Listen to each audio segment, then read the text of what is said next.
the Starlight Lounge presents An Evening with the Progressive Box. Oh, what a great audience. Let's dim the lights for this next one. Nope, too much. There it is. Gotta get things just right. Like Progressive's Name Your Price tool. Tell us what you want to pay, and we help you find coverage options that fit your budget. And now, the mood is right. Wait, the lights are back on again. Trudy, can you?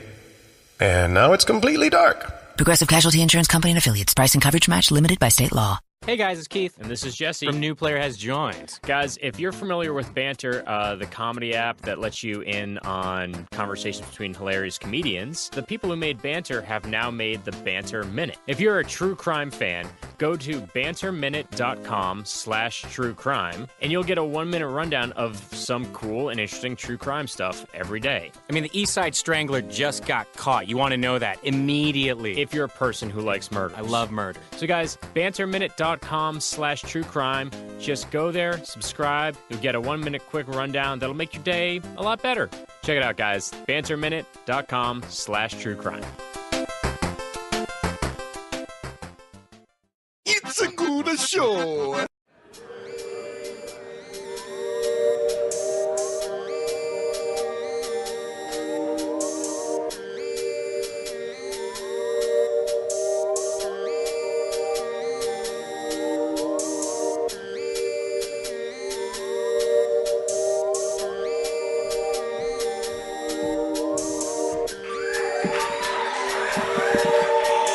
Ladies and gentlemen, welcome to Harmontown at the lovely Dynasty Theater. My name is Brandon Johnson. I'm sitting in for the lovely and beautiful Jeff Davis. Please make some noise for him. He's having throat surgery. We miss him. Watch me fuck his job up. Let me welcome to the stage Spencer Crittenden, Dungeon Master, Game Master Extraordinaire. Ladies and gentlemen, it's air conditioned in here. It's so much hotter wherever you are. But it's super hot because tonight we've got Dan Harmon, the mayor of Harmontown.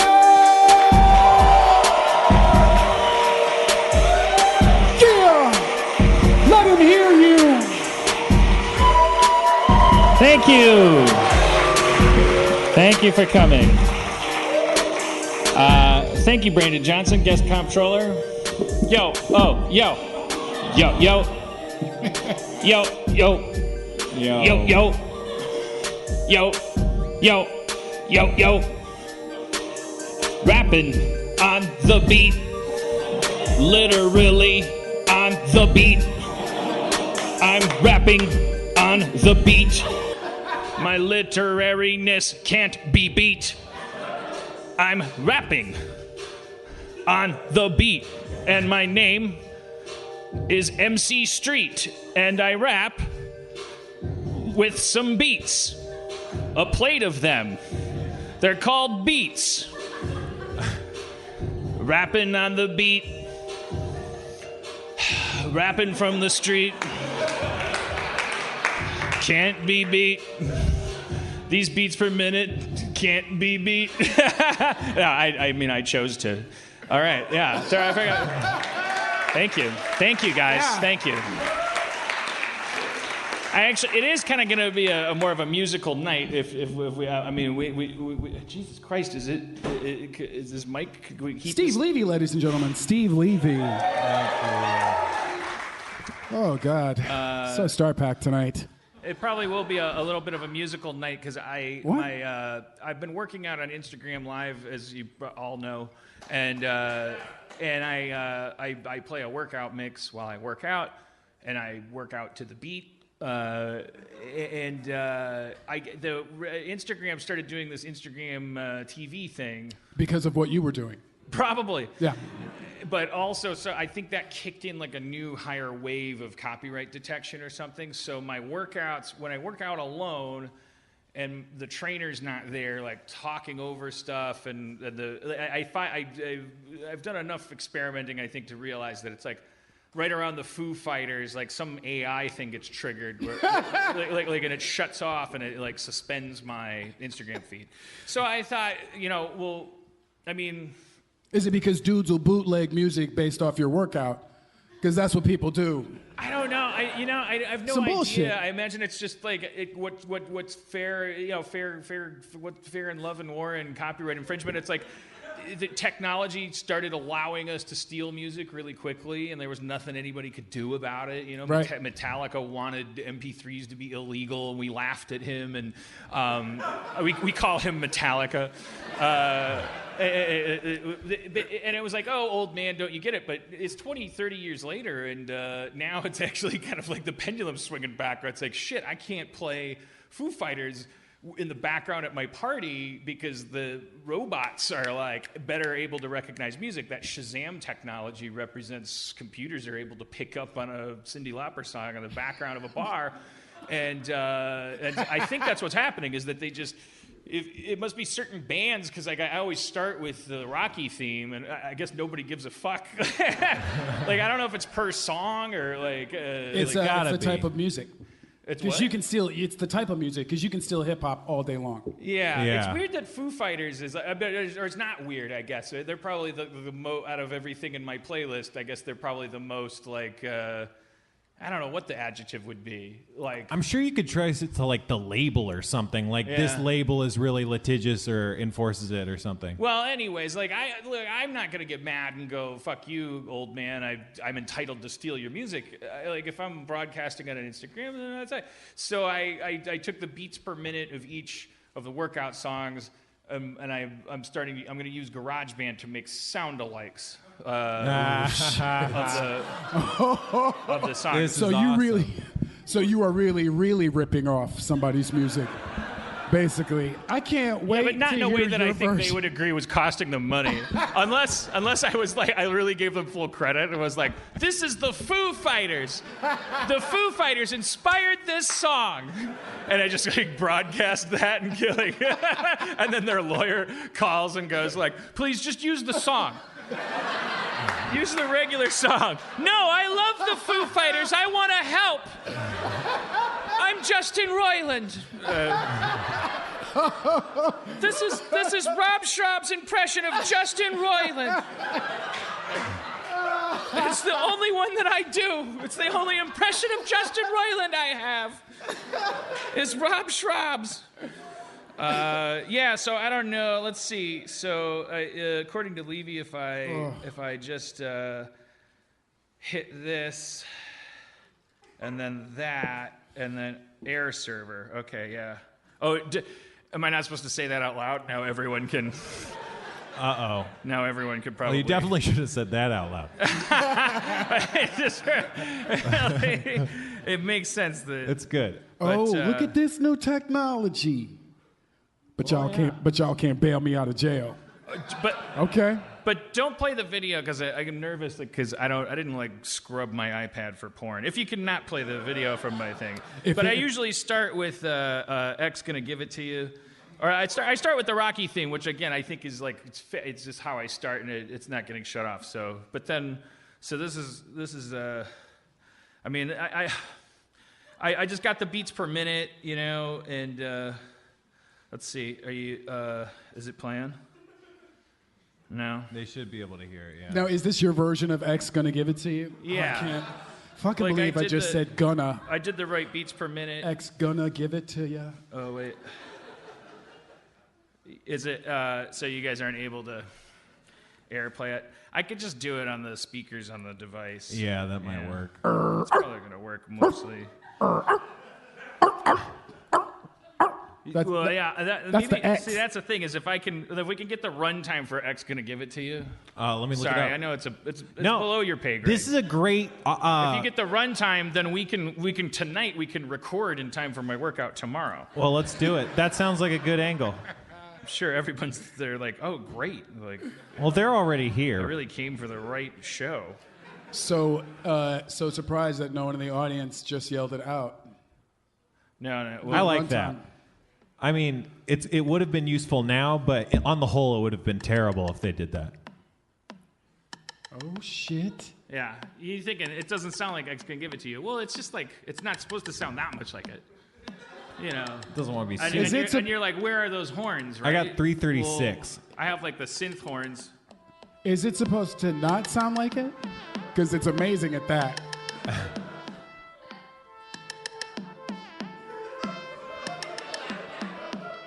Don't get it twisted.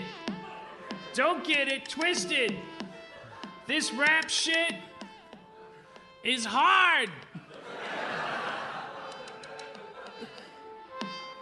Yo, X giving it to you. He's about to. Pretty sure he's taking giving it back. To you. Yo, I'm a dog in heat. Yo, everybody on the street wants some money from me, but you can't have it. I worked hard for it. What you gonna say when someone works this hard for money? No. Give you some? No. You don't get any. I get it all. You want to talk to somebody? Talk to my tears. Okay, well, we can do the rest with our guest. DMX is gonna fuck us up for that. No. Yeah, he's gonna find You it. don't think it us. sounds that much like He it. is going to fuck us up. I tried to make it sound different. I couldn't tell the difference between you and him. It's You know what's incredible. really funny? My dog, Harvey, like, who he barks at cartoon dogs on the TV, and Danny DeVito, and I swear to God, and when I play the X gonna give it to you, it starts like there's a beat, and he goes like ruff ruff, like right. and then Harvey goes like ruff ruff. Like DMX would be so stoked about that, right? He'd be like, I fooled a dog? Like, he's into dogs. And like that would be like if you told Batman that a bat like tried to fuck his bat suit. Like if Batman came home and Alfred was like, a spot of bother, sir, while you were gone, I'm just cleaning the guano off the shoulder pads of your Mach 2 battle armor. Why's that, Alfred? Why? Sir, you don't have to speak to me in that affected gravel. Why, Alfred? What's going on? Oh, that's the real voice? It appears a male bat mistook your suit for a female bat.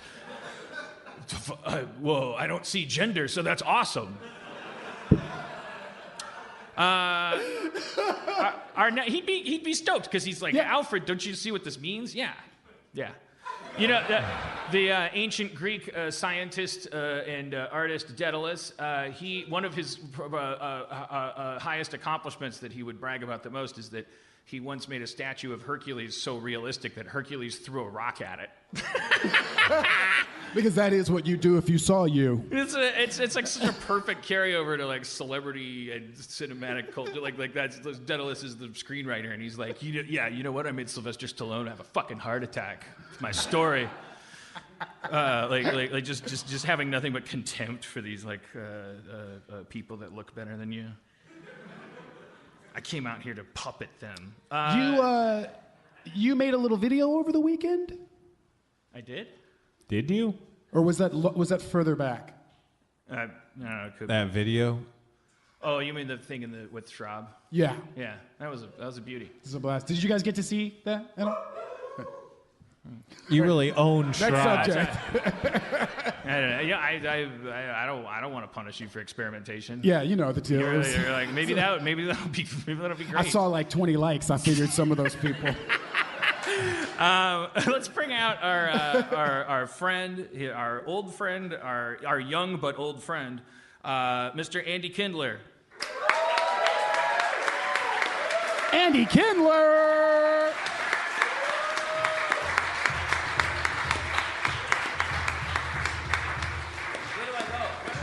You can sit any of these chairs. You can have any of those. Take too much. I don't want to make a meal out of this.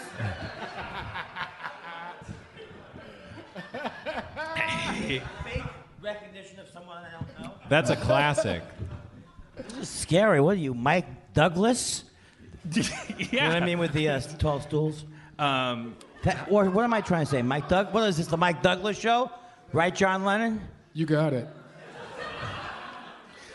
My favorite line of all time, like you in the midst of a what am I spiral, and you're like, what am I, the what am I guy?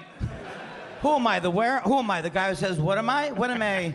What am I? What am I? This guy? This guy knows what I'm talking about. That lady, she doesn't know what I'm talking about. The Presbyterian in the back is wishing he was in the front, and the Catholic guy is starting up the scooter. This is kind of Rickles-like. How do you drink it? Hello? How do you drink this? Out of the way you were No, doing but it. where is... I mean, it's like... Even when I do stand-up, they have like a nice stool. Yeah. Oh, yeah, you know what? We do need little tables, don't we? Yeah, it's ridiculous. I don't care. People... Yes, babies are getting ripped from their mothers. I don't have a place to put my goddamn drink. I'm not saying one's worse. I like when cable news We're just talking about things we hate. Right. There's nothing wrong with that. Well, isn't it really the Democrats that made it impossible for you to put your drink down? Or wasn't the show just carrying through the rules? I won't say... I always say Democrat Party because I'm... Frank Luntz said it was a good tactic. You know they used to do that all the time? No. They're so evil, and their program's so evil that they just accept these things. Like they won't say the Democratic Party. They only will say the Democrat Party. Oh. Because Democratic Party would make it sound as if they're democratic. I see. But Democrat Party, it doesn't even work really No, but they're as trying. You gotta propaganda. give it to 'em. But it works to signal that you are like a horrible human being. It's preemptive propaganda. It's like Yeah. It's not like they believed that the calling it democratic was actually gaining any ground, but they're just like spraying a little ant poison like in that area, like just to keep a line from. But forming. Frank Luntz did though. He thought it was. I'm a little raspy tonight. I'm not doing. I work as a Rod Stewart impersonator normally. Tonight. I can't do the whole thing. Everything's alright. Did you see that he finally broke his silence on the whole urban legend? Because when you hear the words Rod Stewart, what's the first thing you think of if you're over? I know. I don't listen to... I wish I could get the 8 rumors I know out of my head. I mean, I know they're true things. It's like somehow... No, well, they're not. I mean, it does... Rod Oh, Stewart... not that one. Not that Yeah, one. like Not that one, but there's a couple of them... Like a Chuck Berry. I don't even want to get into who it. knows? There's things I've heard that I wish I could unhear. But they said that Rod Stewart... Oh, I'm the bad guy? Because some people are into fetishes? And I'm not saying he was. No, he didn't... He did have to go to the hospital. No, he didn't. He did. No, Rod Stewart. That he had to go to the sounds... hospital, yeah. I also... He had to have his. Well, he yeah. did have to have. He his was really stomach sick. He had to pump. go to the hospital at one time, yes. He had But he- various operations. I did when I had my appendix out. So that doesn't. Nobody started a story about gerbils based on that. And when I say gerbils, I really mean Goebbels. Think about it. There Think was about this it. urban legend Trump's that Rod concentration Stewart camp. went into a bar one night and he hung out with like the Navy, and then he had to. And then the next night at his concert, he fainted on stage, and they rushed him to the hospital, and they pumped.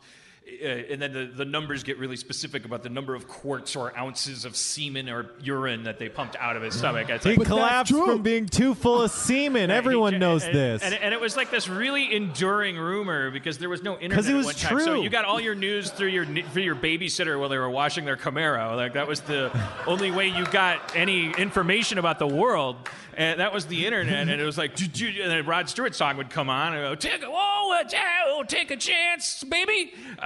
What song is that? I don't What want to song is infringe that? on anything. I made up. Come on down and take a chance. I think you're doing down, baby. I'm taking a Rod Stewart sounded song on You sound like Bob Seger. You're doing a Bob Seger. Seger, shake down, take down. Everybody wants a walk of life. Shake down, take down, hooked up, you busted. Wow. Shakedown Street. I just like the idea that 2 to 3 quarts of semen is a medical emergency. Wait a second. It is. It's enough to make you collapse. It's not just like you don't want to lay down. Like you need to go to the hospital. That's right. That's In the how middle of a potent- concert. Wake up, Maggie! Oh no! I'm sorry. I'm not feeling well. Sorry, blokes. From all the All quarts the of semen I ate. semen that I've supposedly I gotta have lay down. consumed. How do you even consume semen? I've tried. So he eventually... You can't get it on a fork. He kind of. That was me doing a gay homophobic kind of joke. Like, hey, I'm gay. That was a shock. He let the rumor float for a long time. Did he? Well, because he wouldn't dignify it. Yeah, exactly. He didn't want to dignify it. He was classy, Rod Stewart, about it. And then, like, I think maybe because the guy that started that rumor died, I think. Oh, so we know of too much semen. He finally addressed it in an interview. He said, look, the guy that started that rumor was my publicist. Wow. And he got... It was his publicist? He got pissed off at me because I fired him because for, like, really pervy, creepy reasons. Like, he had, like, sex with a groupie in a room that Rod Stewart's underage daughter was sleeping in a hotel room. Like, and he found out about it and fired the guy. He's like, you don't do that in the room where my daughter's sleeping. And the guy, and then Rod Stewart was like really cool about it, going like, yeah. And then that was his way of getting back at me. And you got to admit, he was good at his job. Like it's like quite a PR guy. Like, I'm famous for drinking 2 quarts of semen. I got 8 platinum albums. Like one thing I did that everyone knows is I drank 2 quarts of semen. He's a fucking genius. Well, you know that I would. Here's the thing. I'm not. I would never commit suicide. But if real people really thought of me, every time they thought of me, that's the guy who drank the semen, I would put a bullet in my head. I know. I can't believe any of these people live after these rumors. It's amazing that somebody's that's inspiring that he would be that confident enough to just be like, oh, well, what are you doing, love? I'm reading the paper, governor. Oh, baby, don't be a piffler. Puss winged me some wainscoting. Give me a taste. Well, let me wet my beak of the news, love. I don't know if you want to hear all the news today, cheeky Robbie baby. Are you doing British people? Yeah. Okay. It's a British couple in their flat, which a flat could be anything. It's must be like pudding and flat mean 8 it's times a Cockney more than thing, right?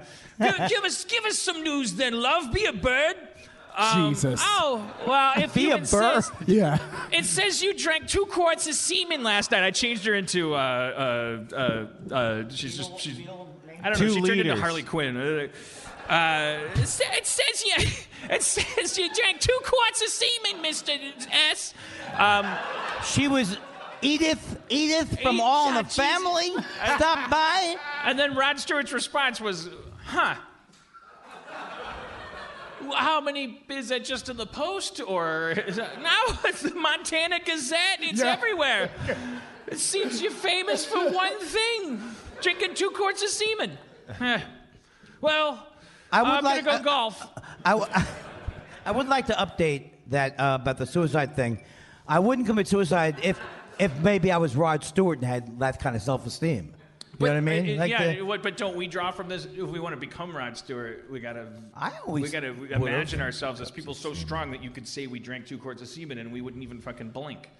We would just be like, when's my next tour? Get me out there again. I'll drink 3 quarts. I don't think you're not going to see that turn up at any triathlons anytime soon as part of a. I don't know. Was it doing a joke? Swim a river, then you drink semen, and then you run. Yeah. I'm not blue. The subject was blue. Yeah, the subject is a dirty subject. It's a filthy subject. Andy's happy to work clean. I work and TV clean. Yeah. Plus, I mean, nobody's working. We don't know. I mean, what do you think made him finally? Because the guy died, and where did you see it? It was in an interview. It was just I want to say a Vanity Fair or a Rolling Stone. I don't know. Sorry. I hope it wasn't a Reels. Like a Reels. I hope so. Doc, have you seen a Reel? I watch nothing but true crime. Don't worry about it. I'm not committing true crimes. I have OCD, so I think I might. So did I commit? Do you know that I lived in Citrus Heights? I didn't live in Citrus Heights. I worked as a comedian in Citrus Heights at the same time period with the Golden State Killer. Right? Did I help him and I don't remember? Did I? You know how when you're young, something sounds like a good idea, right. But then you get there. You're not sure if you, yeah. Or worse, did I get amnesia like a 70s TV show and I don't remember? You know what's something they say? I watch a lot of true crime too.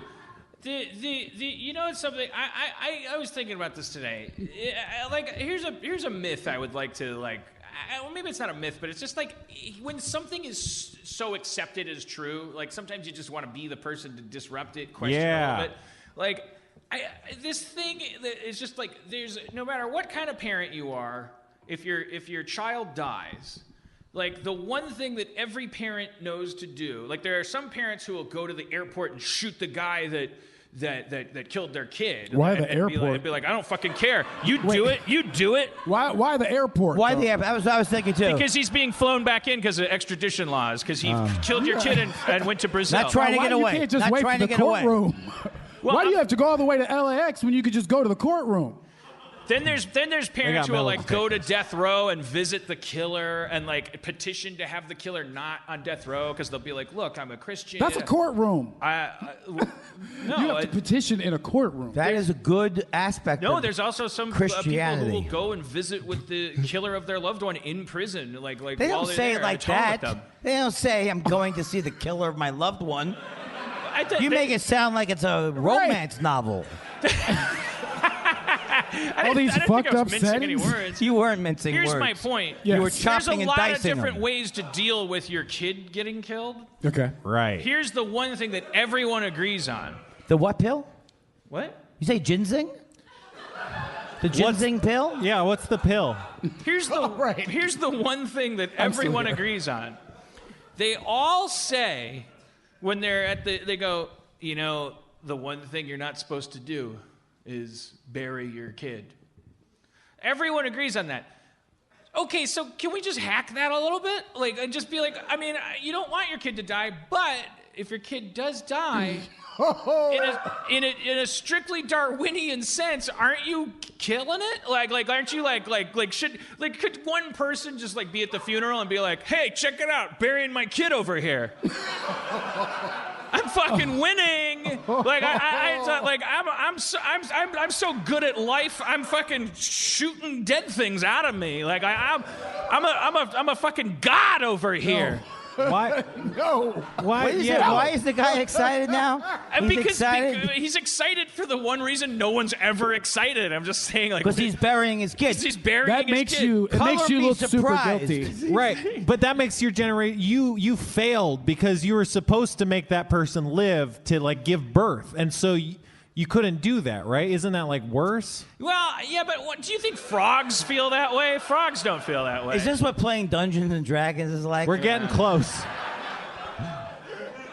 We're kind of skimming the edge. I didn't say it would be a popular new I craze like it. that we should all run out and do. I'm just kind of saying, like, if there are people like MIT people that invent like robot bugs and stuff, and they go, what I like to do is I like to notice what everyone's assuming and then disrupt that assumption. Like, you never know. A lot of those things shouldn't be disrupted. I think we found one. Not catching on, the idea of bragging about outliving your children. It's an untapped market. Also, what is the use? What is the application of saying about outliving your children? How does that help you? I totally forgot what I was saying. This has been happening to me. I'm on Prozac. I'm on Adderall during the day. I'm on Prozac at night. But recently, it may have to do with the vape pot. Oh yeah, maybe. Oh yeah. I thought you were going to say recently. I just woke up on a pile of Skittles. I don't know what's going to happen. Yeah. So does anybody? And now I paid someone $50. Does anybody remember what I just said? Because I don't remember it. To answer the question, like, what would be the application? Imagine that you're a 60-year-old woman. I can imagine it as a man. First of all, that's his backwards way of telling people how old I am. Look, I know how this guy works. I've seen these guys. He shocks my whole life. Now, Andy, if you were, let's say you're a 60-year-old woman, what the fuck are you saying to me? I'm a 60-year-old man. Now, here's the thing. Not only that, I wish I was 60. Not only that, you're making this like, I know what you're doing here. 5 years from now, this is, as an older person, I won't be able to handle this. I'll put this down here. I'll go forward. I don't know if I could. I don't know that I could use that table. You couldn't remember what I was saying, though, right? No, if you had to pay, it was how important could it have been? It was I've good. been with you every step of the way. But you wouldn't be able to remember it, right? Not tomorrow. I don't. Well, I mean now. I mean, like playback. What do you think? What did I say? God bless. God bless. Was it spirituality based? I think it was about ginseng. Was it killing people? I'm saying what you wanted to doesn't know. what would be the practical application of outliving your kids as like a bragging. Yeah, but I had a joke. I had a joke about it, and now I can't remember the joke. So it can't be any possible point I could make with that setup. Well, it's my point. It would have to be It would have to be a joke. Like, imagine being a 60-year-old woman. I'm saying. Will you stop pointing out to the fact that I am indeed the same age range as the character you're talking about, except my cisgender is male? I don't know what I'm saying. And I am a 60-year-old man, and I'm down at the other end of the honky-tonk, and like then you get handed a drink, and the bartender says, "That's on the gentleman down there." Okay. He wants you to know he's so virile that he outlives his children.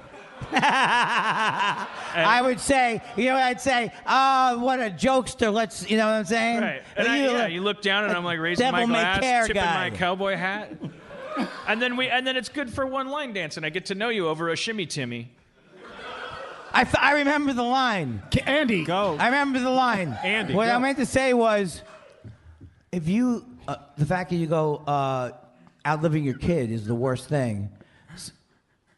So that's not great to do it when someone dies. You say to them, hey, at least you're not one of those outliving your kid situations, right? It's just your wife. Wait, I don't know. Okay, you go, someone's wife dies, right? Right. So sorry to hear about Esther, would be a Jew woman. Right. So sorry to hear that Esther passed away, but at least you're not. Oh, yeah. At least you're not outliving your kids, am I right? Yeah, that's the worst. Look at the bright side. Yeah. Yeah, didn't Esther like the true crime shows, and didn't they always say on those shows you should never outlive your kids? Right. So you know what? She's nailing it. Yeah. No more nagging. Am I right, fellas? Yeah. From Esther. These are two guys bonding. I don't know if it's her. Is Esther your wife? Yeah. Why is 1, 2, 3, 4 this guy's password, Mr. Big Shot? Mr. I have the greatest password in the business. Okay, the second song on my workout playlist is Van Halen's Jump. Oh, no. Oh, that's Van Halen. This is Van Halen's Jump, but it's my I Cannot Be Sued. Are there words? No, I'll provide them if you want. I thought maybe, could you do jump-inspired lyrics?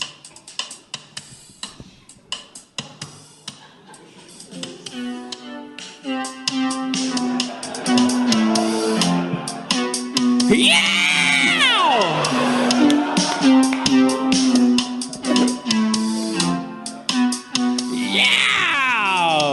Jump, jump, jump! Van Halen jump! Jump up in the air! Van Halen jump! Yeah! Who's that? What's that? Who said that? I did! Yo! You gotta jump again! Yo! Who's talking to me? You gotta jump again! Jump! Ow! Him now, nim nabadoo! How? Sabadoo, da do it! Ow! We're having fun! Jump! Now! You gotta jump all over! Opportunities to jump! Get off the ground with both feet at the same time if you can! You've avoided catchy the whole time. You know what I'm saying? So far, nothing's been catchy. You are going to get sued. No. But you mean the song doesn't have a hook? Van Halen, yeah. He even mentioned Don't you know we gotta go again? You gotta get that show. Oh, no, that's Panama. But isn't it? You know what? It's Van Halen's fault that I can't remember any part of Jump. You just go fair use, fair use, fair use. That was weak. I'm very sorry about it. Yeah, that was pretty. That was pretty close, Dan. You might want to change a couple more things about it. Yeah.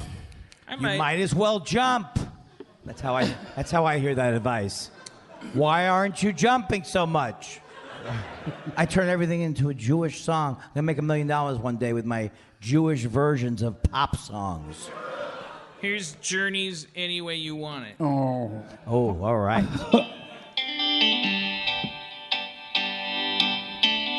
Sounds kind of similar to the last song.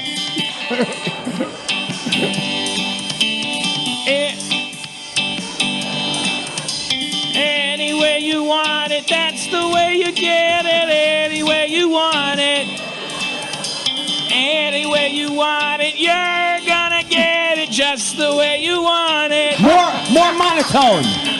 If you want it, you're gonna get it, and the way you're gonna receive it is the way that you want it, 'cause that's how I give it. Hey, I heard you wanted something. Hey. Maybe I could be of service. Hey. How badly do you want it? Hey. I'm gonna give it to you, but the way in which I give it to you is of most note. Most note. 'Cause the way I'm gonna give it to you is the way you chose. Talking about any way you want it, that's the way you get it. Any way you want it. Don't get too close now. Any way you want it. I think that's the police. Any way you want it. Okay. That's racist, dude. Not all. All right. If you want it delivered, if you want to take out, if any way you want it, no pickles, onion, no problem. I'm always thinking about something commercial. Cash in. Cash in, that's what I've said to you many times.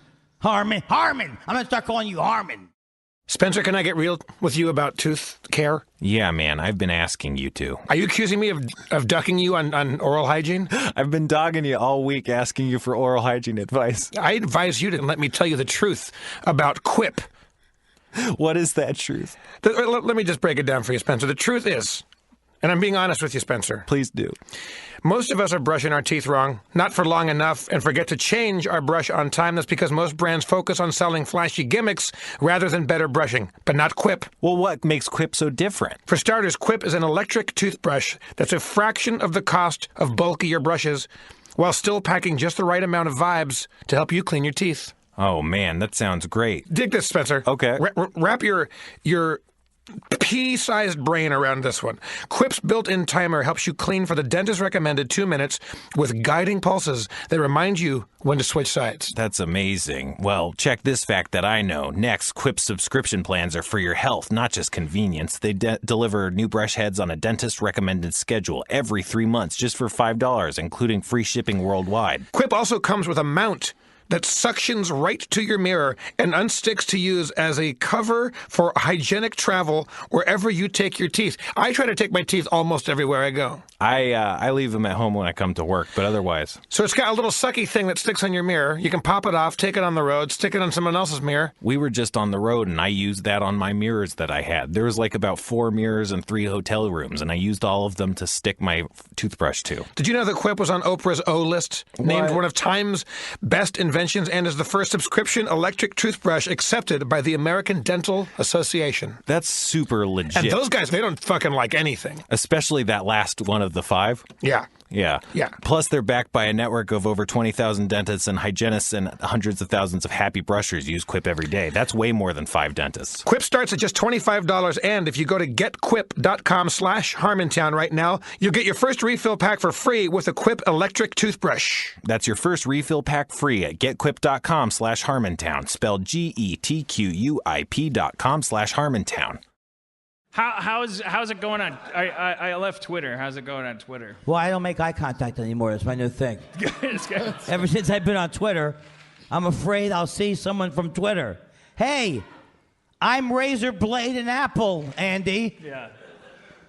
I know you blocked me 7 years ago after I said I was going to come over and stab you.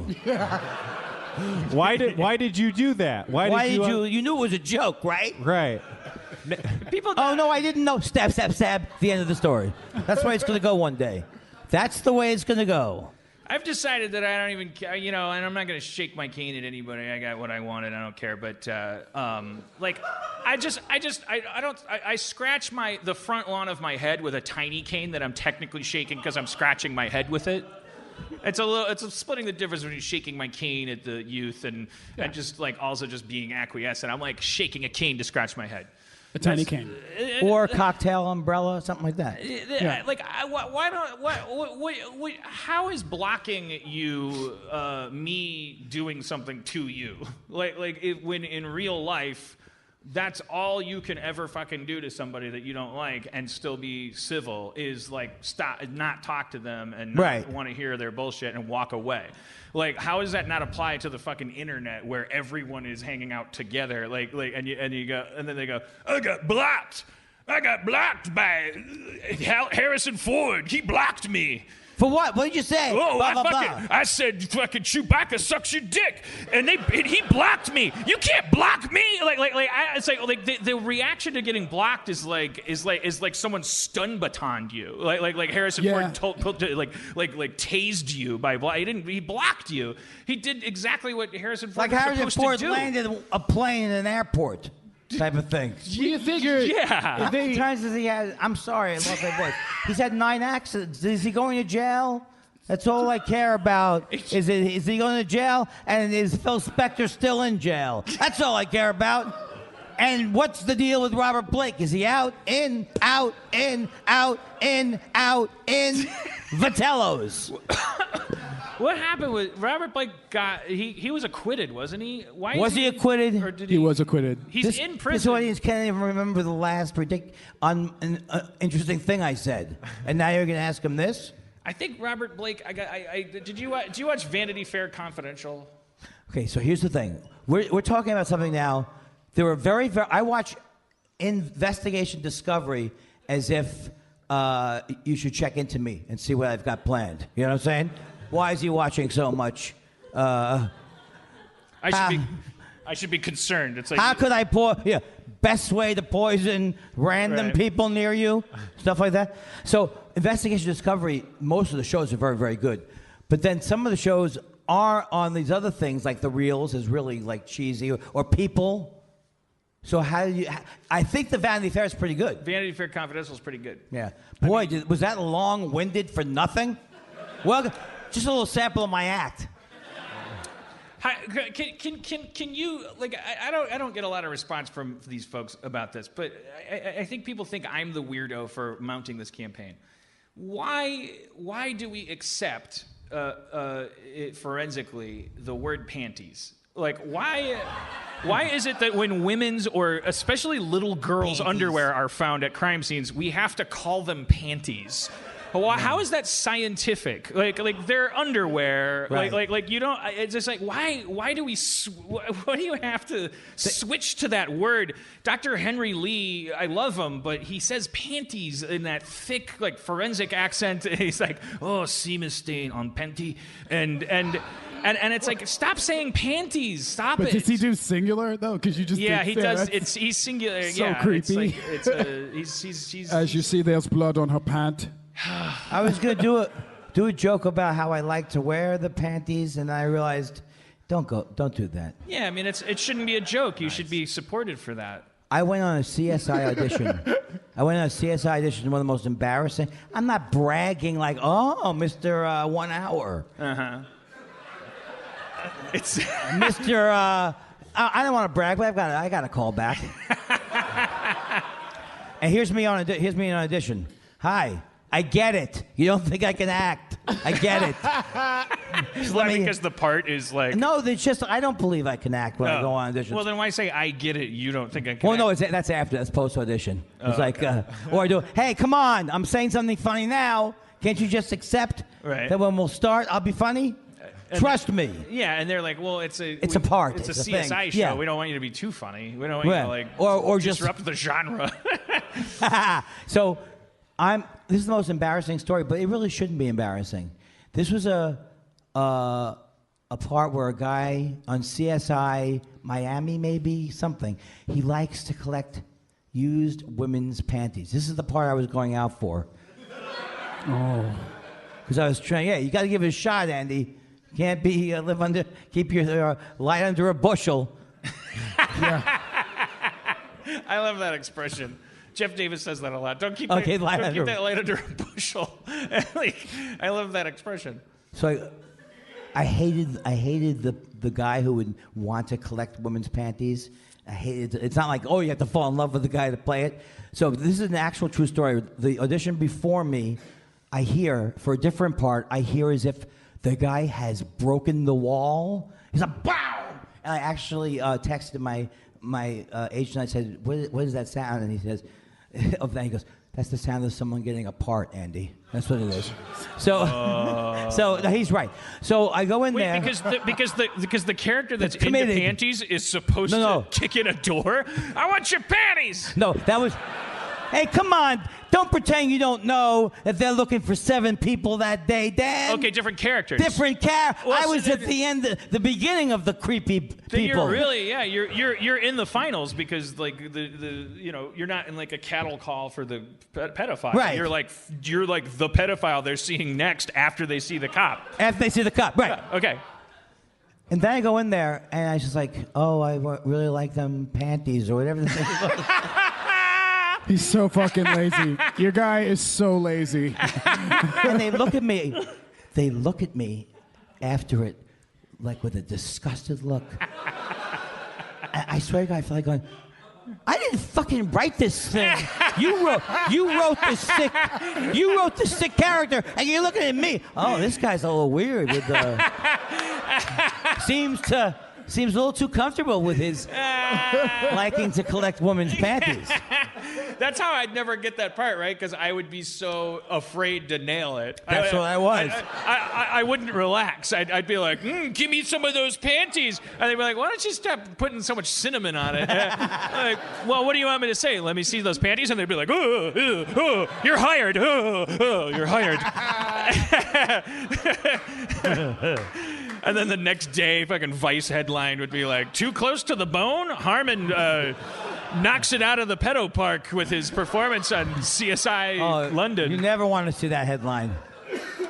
You never want to see What was the line again? Hey, I like those panties and stuff. What was it? Yeah, I admit I like them panties, but I didn't. Those panties. I didn't kill Schmimple. It is always. It's like the inverse red shirt guy in the sex crime episode. Like, there's always the guy they catch first who like lives in a boiler room and has a shoebox full of like socks, and so the public is like, "Whoa, boo!" And then he always turns out to not be the actual killer. The actual killer is like ripped from the headlines. He's like a congressman or something. He's the lead. He's the mislead. The red herring. Like I'm starting to pick that up when I watch a million hours of I can't watch politics anymore because I hate Trump so much. So I just watch hours and hours and hours of these case files. And that's what I do too. What do you think it is? What is it about true crime? Well, I have OCD. And please withhold your sympathy. Yeah, usually that gets a lot of applause. No, please. You have stuff? So you have everything? I have severe. Well, I can't get anyone to be upset about my OCD. It's like, they think it's like a shtick that Jewish comics do. They don't even know. They're like it's like junk. when you say, I can't smoke weed, I get paranoid. Like they don't even. They're like, what do you mean? Like you think aliens are after you? You'll find out what paranoid. Everybody will have. You just ruined weed for an entire generation. Good. They're still not going to listen. I didn't. I'm just saying. Like it sounds like gibberish. Some of the stuff that you say when you're past 40. Like I can't think of other stuff. Hot diggity. Hot diggity. You'll learn there are things that are, you got a hot diggity. 23 skidoo? Yeah. I never knew what that meant. And now I looked it up. And you know what it means? No. It's exactly why my grandparents left Eastern Europe. It means get out while the getting is good. Oh, really? They were leaving the Nazis. Read a goddamn book. I'm a Jew. Is it the 1923 Skidoo? Is it? That's what I thought.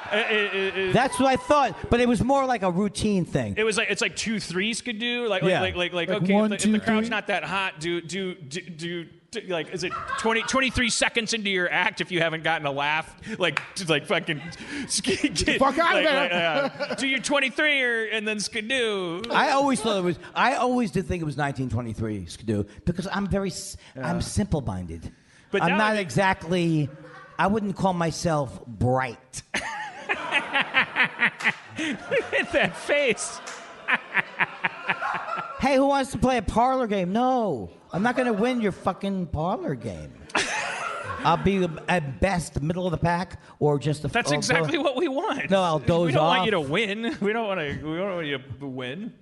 What are you, Sean Hayes? Don't they have it? Isn't he the guy who has the game night? Right. I don't even know what I'm saying. It's probably a wonderful show. This is the new me. Look, you know, I don't like what you're doing, but keep doing it. Yeah. I started watching that game night movie because I heard multiple times. It's pretty good. Like that kind of surprised lilt. That's pretty good. And I was like, all right, I'll watch a pretty good thing because it sounds like there's some reason why it shouldn't be good, which intrigues me. Otherwise, I don't watch like comedies and stuff. But I shut it off. I apologize. I'm sorry. You're in the audience. You wrote the movie. You directed it. Whatever. Thanks a lot, dude. Where's my car? It seemed to have like a Miller Lite commercial tone to it. Like it just felt like people were kind of over the tippy. I like my comedy grounded. Me too. Hey, I just realized after how long I've been out here that I could put the drink over here. And they say I don't have. They say I don't have an Einstein vibe. Hey, Einstein came up with the theory of relativity, but he was unable to come up with the unified field theory. Nice going, Einstein.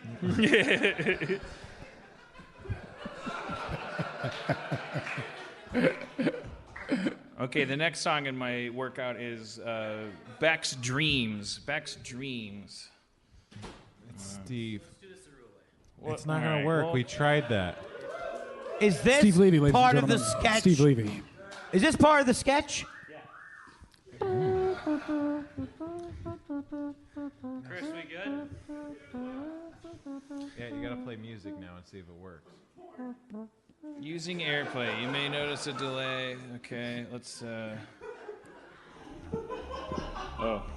that sounds like it is real. These are like Kanye castaways. So you recognize this is Beck's Dreams. Dreams. Yeah, I don't know. This one doesn't sound very much like Dreams. Well, I think it just kind of the speakers like don't really. I'm not a fan of the. Could I just try it without the AirPlay? I don't want to get anybody fired, but Turn that part back on. Let's get everyone fired. yeah. Oh, we didn't hear those drums at all, huh? Yeah. Oh my God. It's a tiny little drummer in a Oh, box. maybe it was like mono. Yeah, see that? Now you recognize it. It's Yeah. Beck. It's Yeah, of Dreams course. by Beck. Well, this is clearly just the song. Come on, I love your dreams. Dreaming all the night for me. I am back and you will see. Come on, baby, live in my dreams. Well, I've got a special bed for you. But you don't need one, 'cause you're in a dream. It's really a bed for me, so I can be with you in my dreams. It's a special bed. Boom, boom. Yeah. Very inspirational. Special bed to help me dream. Theremin sound. Theremin sound. Theremin sound. Well, you know, it's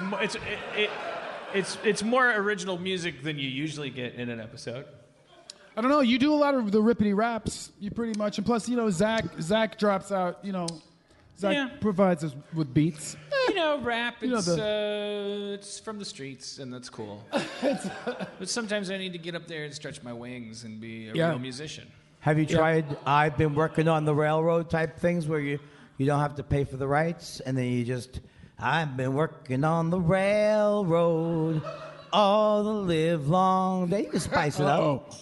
I've been working on the railroad just to pass the time away. Kindler mashup. Can't you hear the whistle blowing? Dinah, blow your horn. Dinah, get a room. Dinah, won't you blow? Dinah, won't you blow? Dinah, won't you blow your... Dinah, because every song back in those days, Kindler mashup. Every song. Yeah, I like. Thank you. I like that. And then I wrote high quality crowd on the fence. I like that. Still hot. This old man, he played one. He played knick-knack on my drum. Everybody. Oh no. Andy, what do you think? What do you think is the first, like, aside from the stuff that's already happened? What do you think is going to be the what's the big sign you're waiting for, dreading, that really for real?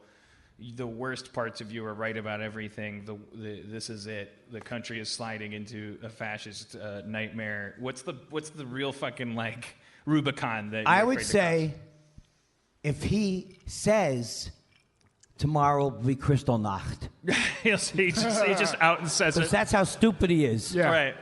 And then I'll say later, it's the name of a dress. No collusion with Kristallnacht. I did not tell people to break the windows. There's no proof of that. The fake news needs to jump all over my use of the word Kristallnacht to try to take away from their disastrous ratings watching each other. What a bunch of losers. I will get the Jews to pay for the camps. That's from my act. I apologize. That's prepared material. You people are I'm better than that. That's the new thing to say. I'm better than that prepared material. I'm worried now, and I actually think, but I like dream about Mueller every night. I just love Mueller, and it's like I just think Mueller's going to save the day. I have predicted for a long time, and I've been wrong so often that people don't even return my calls anymore. I think by the end of summer he's going to be out of office because he will resign. My nightmare is that the Mueller panel will release its findings. There will obviously be a criminal finding of some kind. Right. By old definitions, by Nixonian definitions, there will be massive malfeasance, tantamount possibly even to international criminology. Certainly money laundering, dirty money, terrible things. But that my fear is that that's just going to kick off the... the nation's now been divided down the middle, and on one side, it used to be like there were a freak fringe where the people that were like, Sandy Hook, well, okay, don't try to get me in a corner. That's probably fake. And it's like they shook the hands with the devil at that point. But we always thought that was like 5% of the country. Well, no. And now it's like, oh, what if you slice this loaf of bread right down the middle? And it was like half and half, and like it seems like half of the country is like going to go, Mueller's going to go, so as you can see from these photos of him stealing money out of a safe with Abe Lincoln's head on it, and handing it to a man, a Russian man dressed like Snidely Whiplash, and exchanging like hand jobs with him, and then coming onto an 11-year-old couch. To Rod Stewart.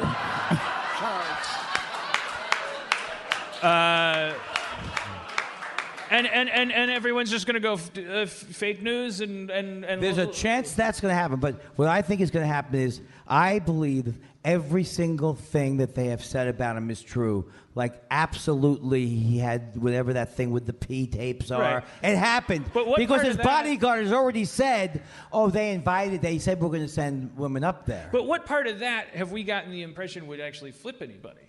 No, because if you see, I'm saying, if on the same day, here's the P tape. Here's that he got all his money from the Russians. Right. Here's when he paid for 12 abortions. Right. Here's what, I mean, it's like, I think the stuff we know about him is the good stuff. You know what I'm Right. saying? That was supposed to be like a joke, like he's so terrible.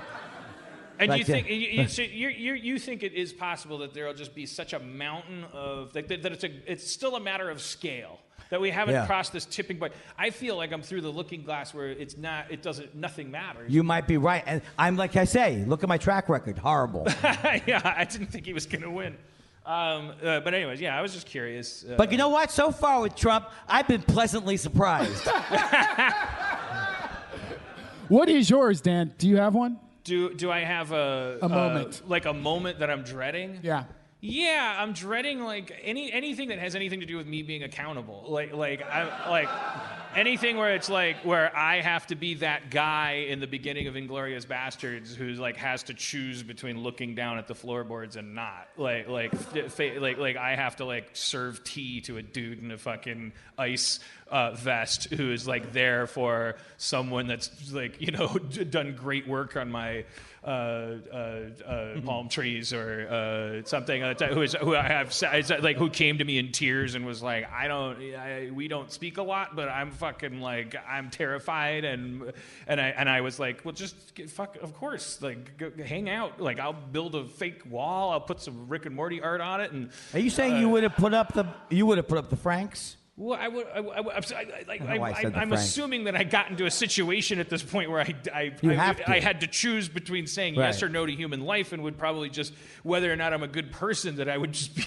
that I tend to get into situations where I'd be like, yeah, I don't want to be a piece of shit, and then I'm worried about being tested. I'm worried about like seeing shit out my window or the doorbell ringing and like the rubber meeting any kind of road. The road being the place where my spine should be.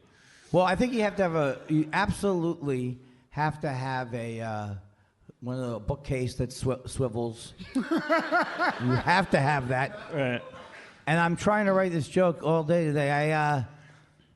I thought she said get a safe room, but she said safe word. Now I'm out $20,000.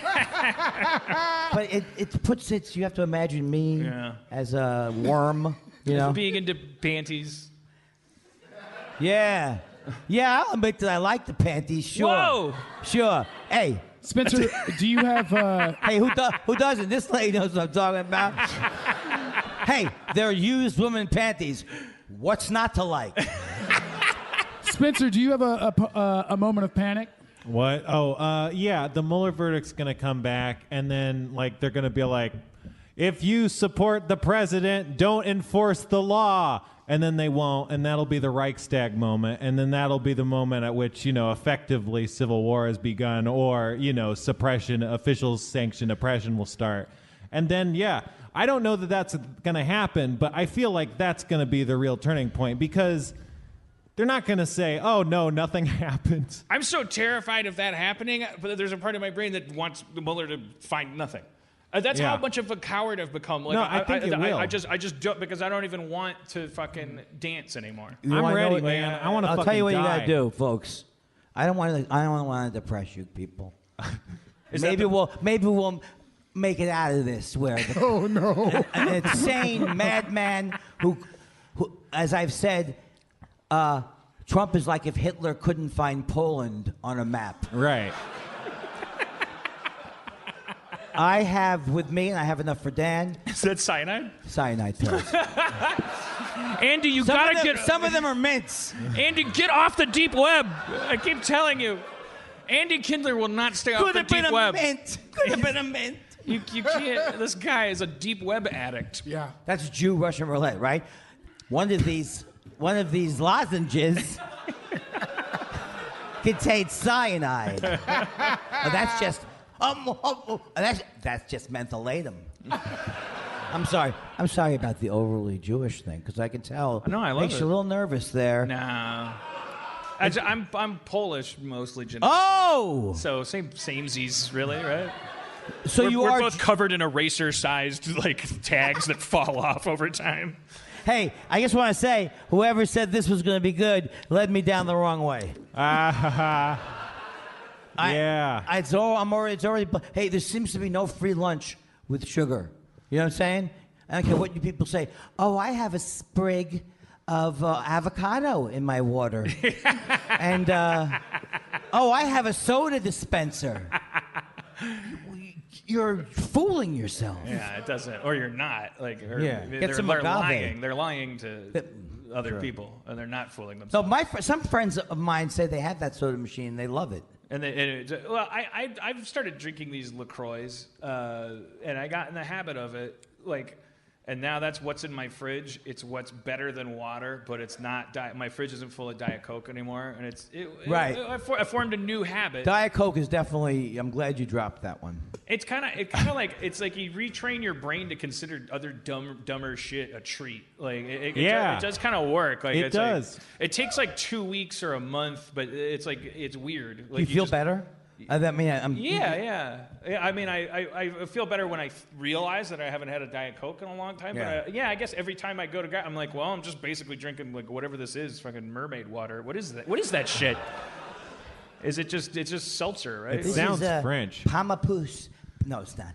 It's lemon. But then we said, they say, you start with the lemon, later you want the pamplemousse. This never happened, this conversation. I'm making up a person. We're just going to find out that that's bad for you anyway. You might as well wait until we find out that's bad for you. Oh, wait, there's a Prop 65 warning. You'd have to be 60 years old, I guess, to laugh at that joke. Which would be like, what is this, Prop 13? Something like that. That age. Marijuana? That's marijuana, right? Prop 13? No, Prop 13 was the thing that reduced property taxes because old people had to pay a lot of money for this. Would you pay this money for a thing? I know look, I peaked about a half hour ago. Let's not kid ourselves. I'm just trying to keep up. No.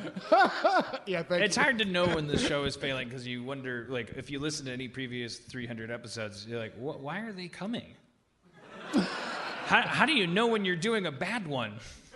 I'm like, all right, almost done. Yeah. Well, I finally have a podcast because people said, Andy, please, it's 30 years in. Try something. I said, do I have to do anything to make this move forward? Anything. Yes, anything. So, I've done 60 of just me and my friend. You have a podcast? It's called Thought Spiral. I'm not plugging it. Please plug it. Where is it? What network is it on? Oh, network? No. We're not so fast, pal. But you have to be on a network. No. Yeah, if it's a bunch of cassette tapes, somebody's ripping you off. Yeah, we want to be the best known. No one's getting we want nobody cutting into our nothing. Do you use Patreon? That's the big We thing. haven't thought of that yet. I keep saying, as a running joke, this is how good my podcast is. As a running joke, I say paywall every week. Is that funny or what? And it's just two Jews, but it's the hardest thing I've ever done. Why? Oh yeah? Because there's no. Is it because there's no laughter? Is it you're doing it in studio? Well, sometimes it's the greatest thing. Sometimes it's, but I'm sure you relate. Every week you feel differently, right? Yeah.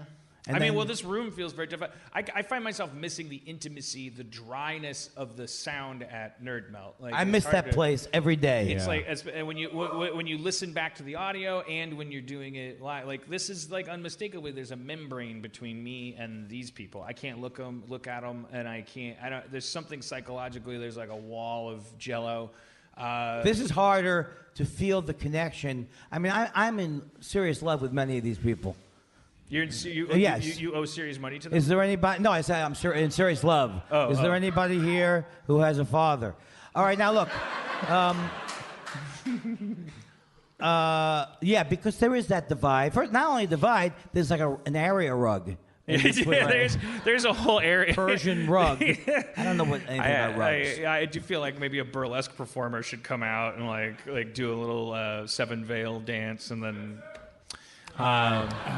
Yeah, so I know what you mean, but I it is intimate though. It is intimate.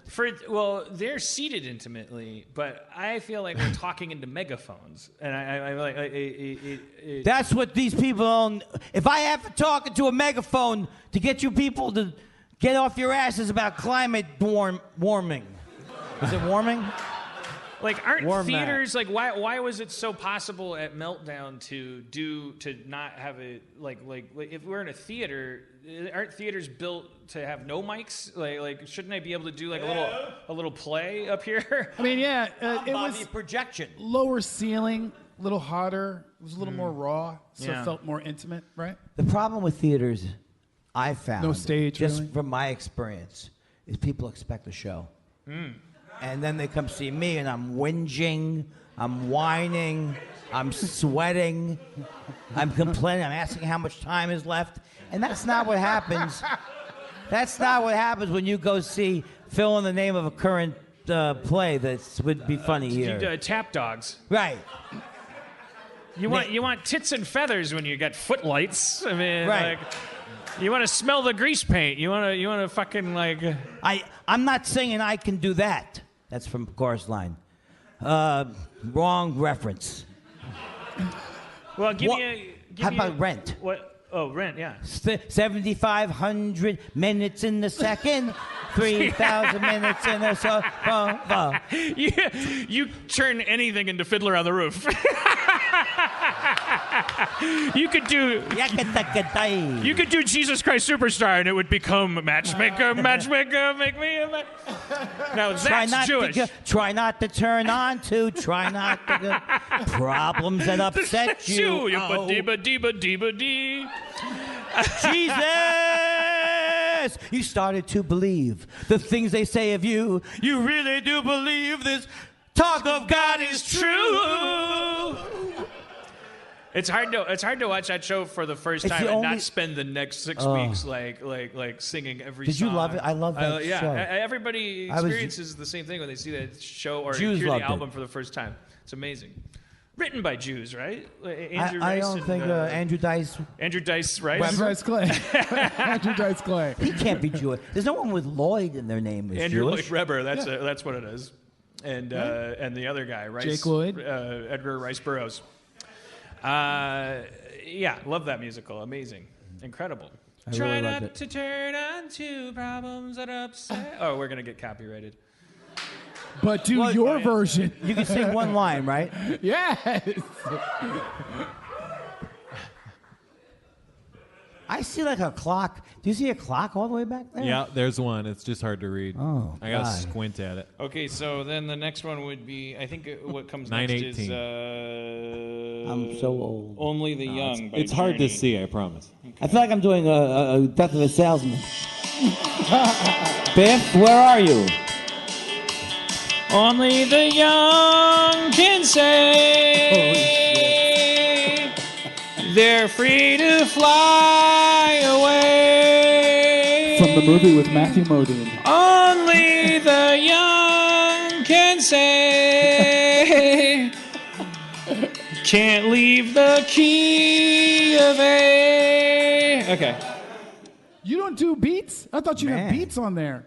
You didn't make any beats? Well, I can't change them on the fly. I prepared these little garage There's band percussion. songs, It's like there's Each a of them drummer. has 2 tracks. Well, how much do you want me to get done? I get home from work at 6 o'clock. I got to come here. I thought maybe you would, I thought maybe on the weekends you were at least coming up with beats. I'm not going to do nothing on no weekend. Step aside, Casio sound from the 70s. Harmon's back. Yeah. With Dr. Rhythm-like effects. No one knows that reference either. Do you know what Dr. Rhythm You is? remember the Mr. Microphone commercial? Tell me you remember something from my generation. I was trying. Did you watch F Troop? F Troop? Oh no. I mean, Did you remember McHale's Navy? Or is it something that you've just heard about? It's the latter. I mean, I've heard about him, but we both know Knight Rider. That's past my time. How about that? Well, you were maybe what? I'm so old. Imagine if I was a 60-year-old woman, as someone pointed out. I don't even understand.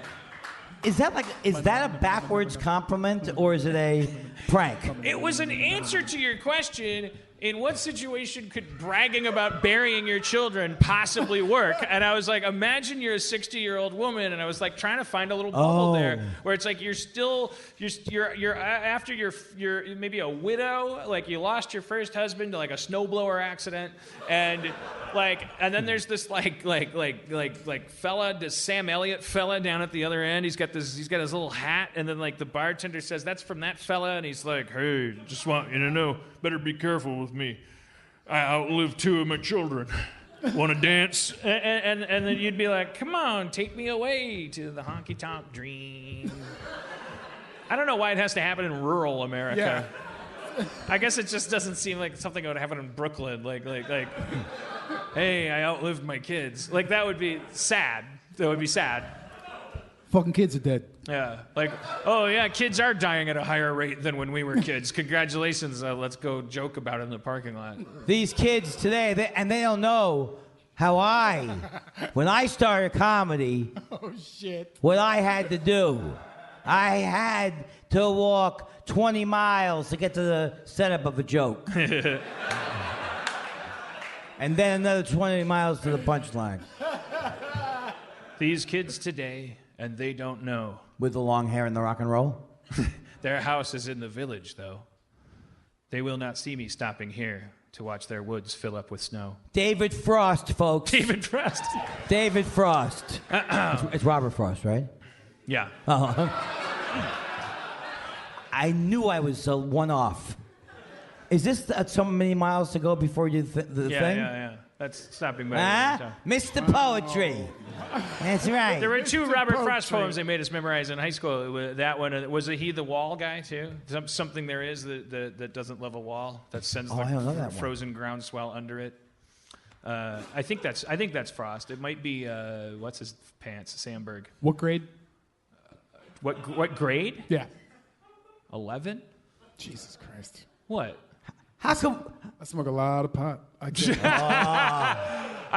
cannot remember anything. I did not even go to the 11th grade. No, really? Did you drop out? I dropped out. Did you get your GED later? I did get my GED because I did not memorize poetry. But we had to do it in like 6th grade. So I was wondering what kind of public school system you had. That's pretty legit, man. I didn't know that about you. That's kind of gangsta, right? Yeah. Sure is. You're a high school dropout. You know, you wear these suits, but you're legit. Watch out for 11th grade, dude. All you have to do is leave. You don't have to do anything except for stop. Stay in bed. Right. The shittiest part is I'd come by for lunch. I was like, I'm still hungry. My brother didn't finish. He didn't, but I don't out? roll with him. Oh, come on, you roll. Fucking Harmon boys, everybody knows about y'all. What did he grow up to be? I have a doctorate in. I'm just bullshitting. Your brother that did not finish. What did he grow up to be? The butt of my jokes and my podcast, and someone that refuses to talk to me. Father of a niece I'll never meet. Okay. All right. So he's graduating from something. Father of a niece. Father of a niece I'll never meet. Yeah. You got the electric streets rolling down here on your disco feet. Father of a niece I'll never meet. Guitar, wah, drums, ding, Robert Winslow.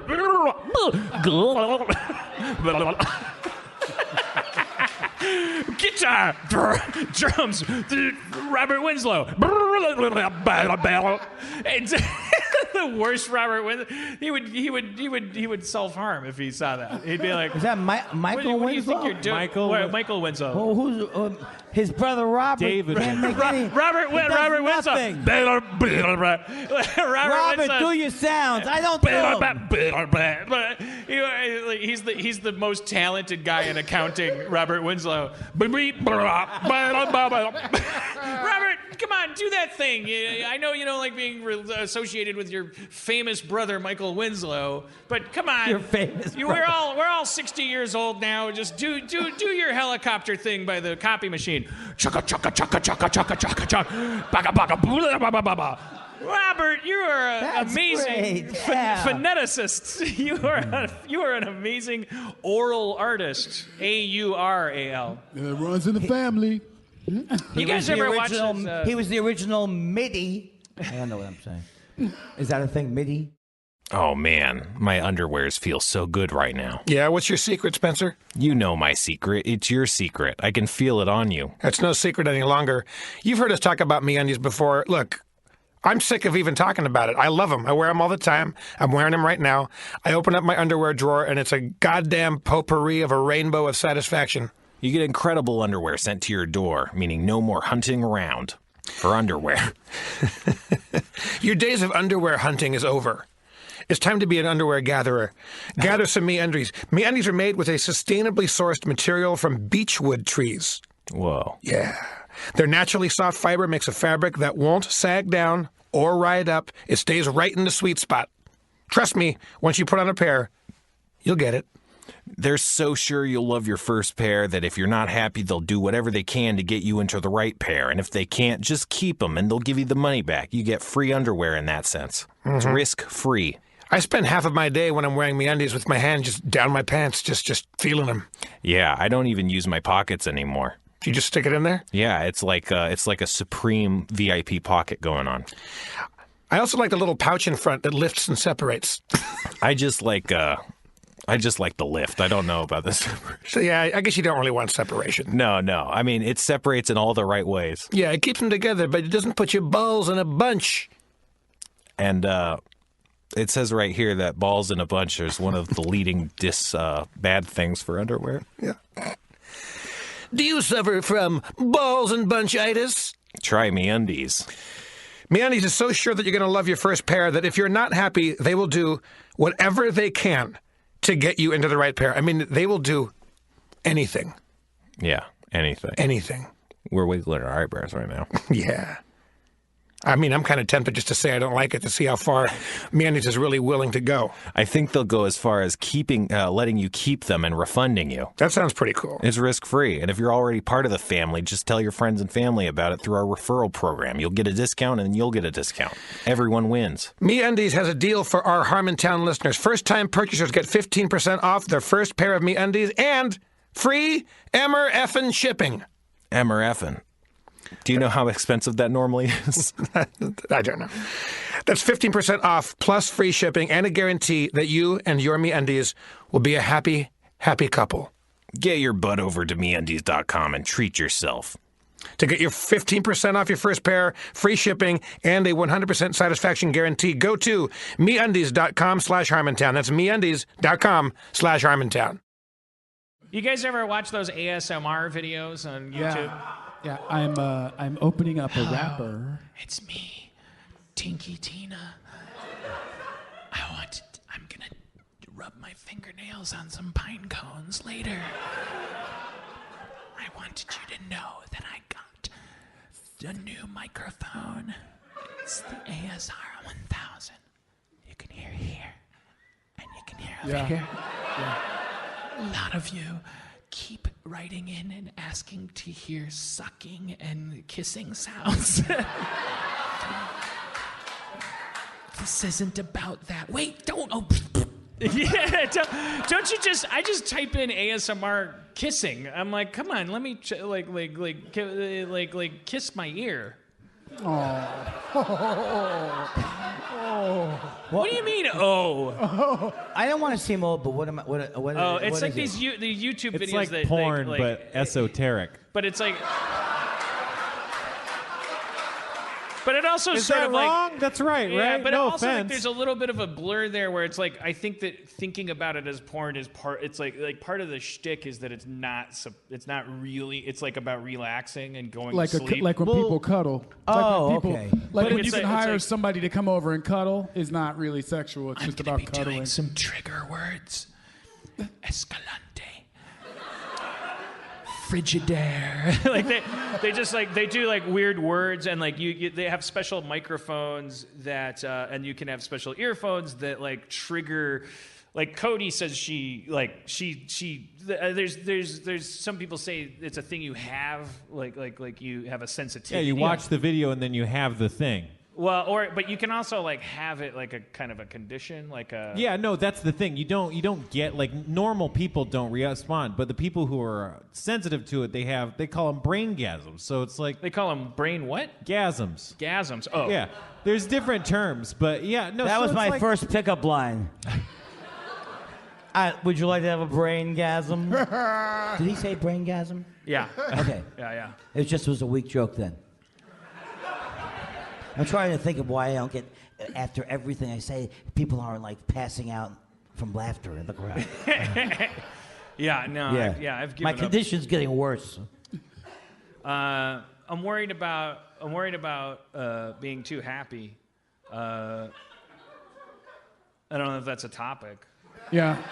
That's a topic. I was driving home today and I was like, I'm pretty happy.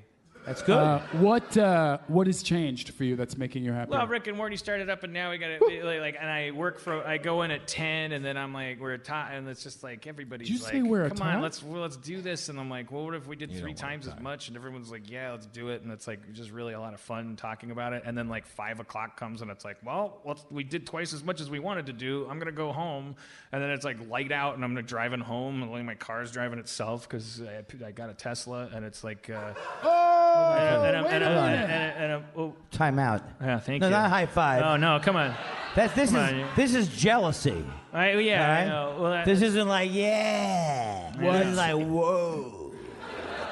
I just let it drive home today. Like it was like driving, and then I was like, Did you take your hands off the steering wheel? Yeah. I would never leave the house. You gotta. How the fuck is it owning that car? It just drives, but So- it doesn't like turn and let. But It's cruise control, it's like but cruise stay in control, lane but that control. It actually works. Yeah. Like Holy it's shit. not like you can't. It won't like take you home. Okay. Like it won't You like can't follow pass the out. No, GPS. it keeps you in a lane, right? Yeah. And It's awesome. You can also tell it you want to change lanes, and it'll change lanes better than you can because it'll check the lanes. Unless it's a truck and it's dusk, and then it'll go. Yeah. I don't know. Which is, I'm not gonna I guess that guy was like. It's funny how we coped with that. I was like, didn't it kill a guy? And they're like, yeah, but he was like watching The Lion King and like. Yeah, no, because they call it autopilot, which makes you think, oh, it's autopilot, but it's not. It's I cruise don't know control. if this was the case when his tragedy happened, but now the thing. Is that a pedestrian thing?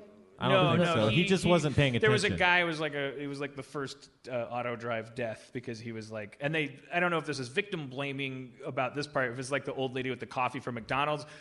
But they said there was like Facebook video of the guy like asking for it, you know, like that the guy was like, hey, look at me, I'm not driving, Makes me very happy. But I think that we, as a society, we know that we tend to do that. Like we if a lawn dart kills a baby, like we figure out how to like blame the baby. Sure. Like we are a sick people. So I'm sure no human being deserves. But anyways, What made you finally bite the bullet and get a car? I closed my Rick and Morty deal. I'm Right. like, fuck you. I'm like, what's the down payment? And like, give me the thing. And I don't know. Holy shit! You pick it out, you build it, or did you just pick what's on the lot? Levy took care of it. And then I was like, Levy would text me and he'd go like, pick a color, and then I was like, Moonstone River Rock. Oh, and that's then so fucking sweet. I'm sorry. This car is super fast because there's no engine, so it's just gone. Yeah, right? the bottom of it is a big battery, and then the hood has like just a hole in it. Like you can put like luggage in the front because the bottom's a battery, and then. The guys are with the group. They know what they're doing over there with the Tesla. You know what? Well, I mean, he's had a couple of those things where the spaceship goes up and comes right down. No, he's definitely. He's lost steam. Like he was like now that he's like He made these submarines. You hear about these submarines? You've been off Twitter, Yeah. Dan. You hear about these submarines? No, but it's very cool. Is this how they got this? How many kids are out? I don't know. They got 8 out. 8. They start tomorrow back up to get the other 4 out. There was these trapped cave kids, 5 Dan. out. They got trapped underwater, like in a air pocket, and they're sending teams to rescue them. And Elon Musk is like, "What if we had these tiny submarines?" But did he get them there? No. They were still building them. No, he's currently still testing, as far as I understand. He threw them off schedule because they were waiting for the shipment of the tiny submarine, and they missed a chance. No, I think he was just like, as a thought exercise, just like, here's what would work. But He did the same in Puerto Rico. Say again? Oh, yeah. Did he actually do anything? Just said he would do some stuff? Well, I think he did. Yeah. I think he did a little in Puerto Rico. Like, I don't know how much it worked. Yeah. He wanted to use those power walls, the Tesla power wall, right, in Puerto Rico, see how they ran, and it didn't really. It wasn't a huge change. Meanwhile, how long can you be in a cave filled with water? What's going on with these kids? Not that much longer. Not that much longer because a monsoon is coming. Right. It's bad. I mean, I have a million questions, but I guess that's why it's a captivating story because it's like a weird. Like, it is unbelievable. The Chilean miners, remember they were. They're pumping water out of this cave faster than it's coming in. They're bringing oxygen. What part of the world is it? This is in Thailand, where I spent my early years. And I have no idea where anything is. I don't even know where. I know where most things in LA are. You're welcome. How are you with road rage? Because that's kind of. What do you mean? Like, I don't see you being that good at it. You mean where he would get angry, you think? Yeah. I'm not good at road rage, no. No, but do you get road rage? No. No. Really? Well, I assume everyone's mad at me when I leave the house. Like I'm always like, don't beat me up, like car wise. Like don't, like I check my, my fear of like being the reason someone honks is like crippling. So because of the car you're driving? Is that what you were there? No, just in general. That's why I was happy to not drive for 6 years. How long were you driving me around? It was around there. Like I got the divorce, and like McGathy had been using my Prius, and I was like, she's like, I was like, yeah, take the Prius. You painted it lime green, it was a beautiful, beautiful little buggy that was more hers than mine. So, and then I was like, you take it. I'm gonna get a fucking fancy car next. Like, and then I was like, I can't afford a fancy car. I just got divorced. And waited like a long time, and then so I was like, my next car is going to be fancier than the last one I had, and then just waited and waited and waited. What was my point? Why you got this one? Oh yeah. Well, and I was like, but that whole time I was like, I don't really need to drive or want to because it's a little like I feel like I'm getting on the playground every time I get in a car. Because you're not used to driving, and because I just worry, just have a high anxiety about disappointing people, like cutting people off, and like again being the reason someone honks. It drives me crazy. Like if I'm like, whoa, I almost hit you, and then they're like, and then I guess I would, when I was a kid, like a guy, I guess I cut a guy off and he did that, and he like honked, and then he flipped me the finger, and I was like, I'm sorry, and then he was just like, fuck you, and then he got in front of me, and then I just followed him for 40 minutes. So like I said, you could sense him starting to get increasingly terrified as the sun went down, because he's like, wait a minute, I live in Cedarburg, and I was like, so do I. or can you never stop? Because I was like 20 years old, and I was like, that guy. That's what went through my head. I was like, geez, that guy's so mean. I would never. If someone cut me off, I would like honk my horn, but I wouldn't like lay on it and then flip the guy off and mouth the words "fuck you," because for all that guy knows, I could be a psycho. For all he knows, I could be a psycho. Oh, and I was like, maybe I am a psycho. Like, what's the difference between a psycho and a normal person? If a normal person lays on their horn and mouths "fuck you" in spite of clearly being unable to physically take you, I'll just maybe a psycho is the guy that just patiently has nothing to do for the rest of his day. And just wants to, I remember the guy came to a stop sign, and there was a car between us. He had managed to get one car between us on this county highway, and he came to a stop sign. And my biggest victory is he fucking peeled out, ran the stop sign, and almost got hit by another car as he sped away. And I was like, I'm still behind you. And he just kept going off into the fucking country. He was headed for Canada. And I was so proud of myself. I just eventually, like, I waited for him to get over a hill, and then I was like, slowed down, and then I was like went away. And I was like, I fucking did something right today. It sounds like, yes. Yes. Like yes. You had an experience. Because that guy, Experience. that next time he gets road rage, like, I accept that I did something wrong. I fucked up behind the wheel of a car. Like, I made a mistake that was discourteous to him. I didn't check, I didn't see him or something. I did something wrong. But you know, like, also, though, the reason I did it wrong is probably because I didn't have my full brain. It's like the time he spent, like, turning his head 90 degrees and yelling, fuck you, and all this stuff is like, you're not exactly worshipful of the safety of the roads yourself. Like, you like when the mood takes you, you'll pay attention to all manner of things. Like, you're driving into oncoming traffic so that you can flip me off like you're the Dukes of Hazzard. So I think, I did the right thing that day. I changed a man, I think. You changed now. I taught a man to fish instead of giving him a fish. You know, like he's gonna handle his altercations on the highway differently. I probably saved a kid's life. You are a hero. We'll never know. When I think of heroes, I think of you. Have I mentioned I have OCD? Because the worst thing about OCD, and I didn't know this when I first got OCD, but if you look it up, it's one of the main symptoms, is you think you may have hit somebody in your car. Whoa. And then you have to... Exactly. That's the same as alcoholism. Same symptom. I have that. Yeah, that's every right. morning. But then now, that's the other thing, is that now that you drive, has that changed No, it that part of your life? I told you. We're fine. This guy's making submarines that can rescue kids from caves. You don't think he's got my back? What will you remedy since you're so happy? What's the remedy? Usually self-destruction. Like, I don't know. Yeah. I don't know. Or will you? I just noticed that. I think my goal is to not self-destruct. That's why my therapist, she's like, just don't fuck.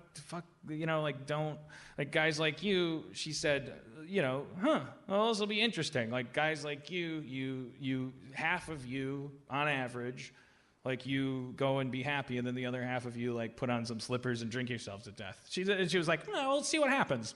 Jesus. And is this based on how much she's getting paid? I don't know. I think she knows, like, what pushes my buttons. She knows that's going to make me go, I'll show you. Yeah. Wow. That's why she said slippers. She was kind of enticing you. Didn't she say slippers? I know. Well, that's what hit home. On. Is that because I would have, if she hadn't said that, then I would have thought, oh, I'm not going to be this. Who's this other guy? Yeah. Like, but the slippers drove it home. It was like, oh, so that guy thinks he's nailing it. Yeah. that guy, like, is like, oh, I'm wearing slippers. I fucking did it. I'm Joe Walsh in The Life of Illusion. You know, like, I'm fucking, like, you know. Is that the Eagles, Joe Walsh? Yeah. Oh, okay, because all of a sudden I thought about that other horrible Joe Walsh. Yeah, life's been good to me so far. Like, Joe Walsh was like, wait, what's that song? Like, life's been good to me so far. My Maserati does 185. I lost my license and now I don't drive. Yeah. Look, I didn't come here tonight telling you I'm going to knock you out with my voice. All right? My voice is raspy. It's not a bit. What do you My got? Maserati does 185. That's Rod Stewart. How many quarts of cum have you had to drink tonight? You know, that's the thing. The only reason I know that I've tried semen is because I tried kumbaka. I was going to make a kumbaka joke. Semen, I don't know. Have I had semen? I've had some of the kombucha. How do you pronounce it? It's the most horrible thing I've ever heard of. You take it, it's ruined. It's already fermented. They go, yeah. It's garbage. That's good. You know it's terrible, right? It's garbage. It's okay. If it's the only thing on the menu. That means that the food's gone bad. If it's the only thing on the menu. I get it. These kids, they come into a world where we tell them there's two flavors of corn syrup, and then they had to do something to rebel. They couldn't just be like, we'll have water. Like, they had to, like, figure out new things to do with fruit. That's all we left them. Like there's only so many ways to be hip when you come into the fucking Orwell's like THX 1138 fucking Coke and Pepsi chrome hallways with interspaced vending machines with two kinds of drink owned by one company. They're like, my God, I think I'll be a foodie. Whoa, you're making me see through the game. You know, the vending machines are getting really good. Is that true? They have apps now. You don't have to deal with the gross money. Have you been to Horn and Hard Arts? No. I just want to prove I'm the oldest person in the room. It's an automat. Famous automat in the 50s. What's an automat? Is that like you put some money in, and you put money in, a sandwich comes out. It's a store of vending machines. Oh, is it just a store full of vending machines? It's a plastic. It's like a plastic construction of a structure that has little holes. Then you put money in, and there's a little soup for you. And then yeah. How about a glass of tomato juice? Horn and Hard Arts. Why don't you people meet more old people who can't let it go? The old references. And you learn something. So wait, is there a guy on the other side? Yeah, there's like a cafeteria on the other side, and then they're like, "Oh, let's put in a new bowl in this window." But you're not supposed to be, like waving at that guy. No, you don't see it. You're supposed to be living in the magic of. I can't believe it. Is this what they do? They do it at IKEA too, sort of, right? Do you put your money in a slot? They do it in other countries. It's like a big yes. Yeah, you walk by a wall or a drawer. Yeah, a slot, I think. Yeah, it's a vending machine. So each little window is equipped with like I don't know. Maybe there's one on the side you put it in, like a regular vending machine. My memory of it is that you would put the money in individual cubicles. Sit him down. Let him go. But I don't know. Get the table out of the way. Out of my ass. Get the table out of the way. I'm all right. I want to go to it. I want to eat at an automat. Somebody had orange juice. I can't believe it. It's in the song. It's in a song from the hit show Hair. Right. Horn and Hard Arts. Do you know that I went to see Hair? This is how old I am. Let's let it all hang out. I was 12 years old in 1968, and when I went to see Hair, and I was wearing a double-breasted jacket with a medallion on, and it was the original Broadway cast, and we got separated from the group and got mugged, my friend and I. And when I say mugged, I don't mean beaten up. I mean held up with knives and guns. You're kidding me. Yeah. Coming out of Hair? We came out of Hair, and me and Jeff Stein, we started walking, and you're like, we don't even need our school. Let's be alone in New York. I've realized through therapy now, it was really their responsibility. You've forgiven yourself. You were blaming yourself for your mugging I blame at 12. myself every time I think of it. I feel shame until I realize, no, Andy, you're 12 years old. If the junior high class goes into Manhattan, someone should be watching out for. Right. Just to make sure you don't turn into Batman. Were you able to replace this medallion? I could be mixing up two stories because my sixth grade, the only prom I ever went to was in sixth grade. When I graduated from high school, it was cool to not do anything fun. We were like, those assholes went to the prom, huh? Losers. But my sixth grade prom, I wore a turtleneck, I wore a double-breasted suit, I wore a gold medallion. I spilled grape juice all over my... What was the medallion for? They're the stupidest things. Were you a pimp? It's like a pendant. Did you say, were you a pimp? Yeah. I'm 12 years old, trying to get tickets to Hair. You think I love your austere pimp. Like, he's got one gold medallion just for pimping. I'm surprised. State champion pimping. Hey, yeah. I'm surprised you got bugged with that kind of attitude. Hey. I put my energy into the actual pimping, thank you. I'm not ostentatious about it. I wear one of these at a time. I have several. I've taken regionals many years in a row. Look, the money don't care where the bitches come from. I got a gold medallion for pimping. I wish I had even A medallion one saying like that. This medallion, I'm so sorry, I'm obsessed with it. No, me too. It's fine to let's It's focus on this. 1968. Think of maybe one of your grandparents were hippies. It's 1968, and they had these things like medallions. Was it pinned? Is it pinned? No, it's like a pendant. It's like a your gold medallion with a red, white, and blue ribbon. No, everything was gold. Everything was gold. Was it also? It was like a. Oh, you had a silver medal in the fourth grade Olympics. I had my silver medal. That was cool. Gold was out. Silver was in. Usually for losing. Was it? So big? Little. It was big. Was it real gold? So cute. So real gold? Adorable. What's that? Real gold? No. Okay. That would be terrible. Andy, we gave you that actual real gold medallion for your trip with your grandmother. My parents don't talk like that. Your grandmother gave it to us from the old country. Your parents were Joan Collins from. Yes, from Transylvania. They brought over this very. Did these thieves take the medallion? No, but I'll tell you what happened though. They said, "Come here, give me your." They said, "Give me your money. Give me your money," with with this kind of emotion. And keep the medallion. Typical New York story. We ran into a store to get away from them. A bodega. And the guy said, "I said, well, can we use your phone?" No. Seriously, get the hell out. We go back out. Then another guy comes up. He's got a gun. He's got a knife. He goes, "Shut up!" He goes, "I'll protect you from these guys. What? I'll protect No. you from these guys. I'll protect you from these guys." You're so he's joking. going like, I'm not kidding. He's going like this. What? He's going like this. Was going he like a this. And dancer? then we run into another thing. We run into another hotel. Another hotel. You said another hotel. The Hotel Dixie. You are a 12-year-old with a turtleneck, a medallion, and you head into a hotel? No.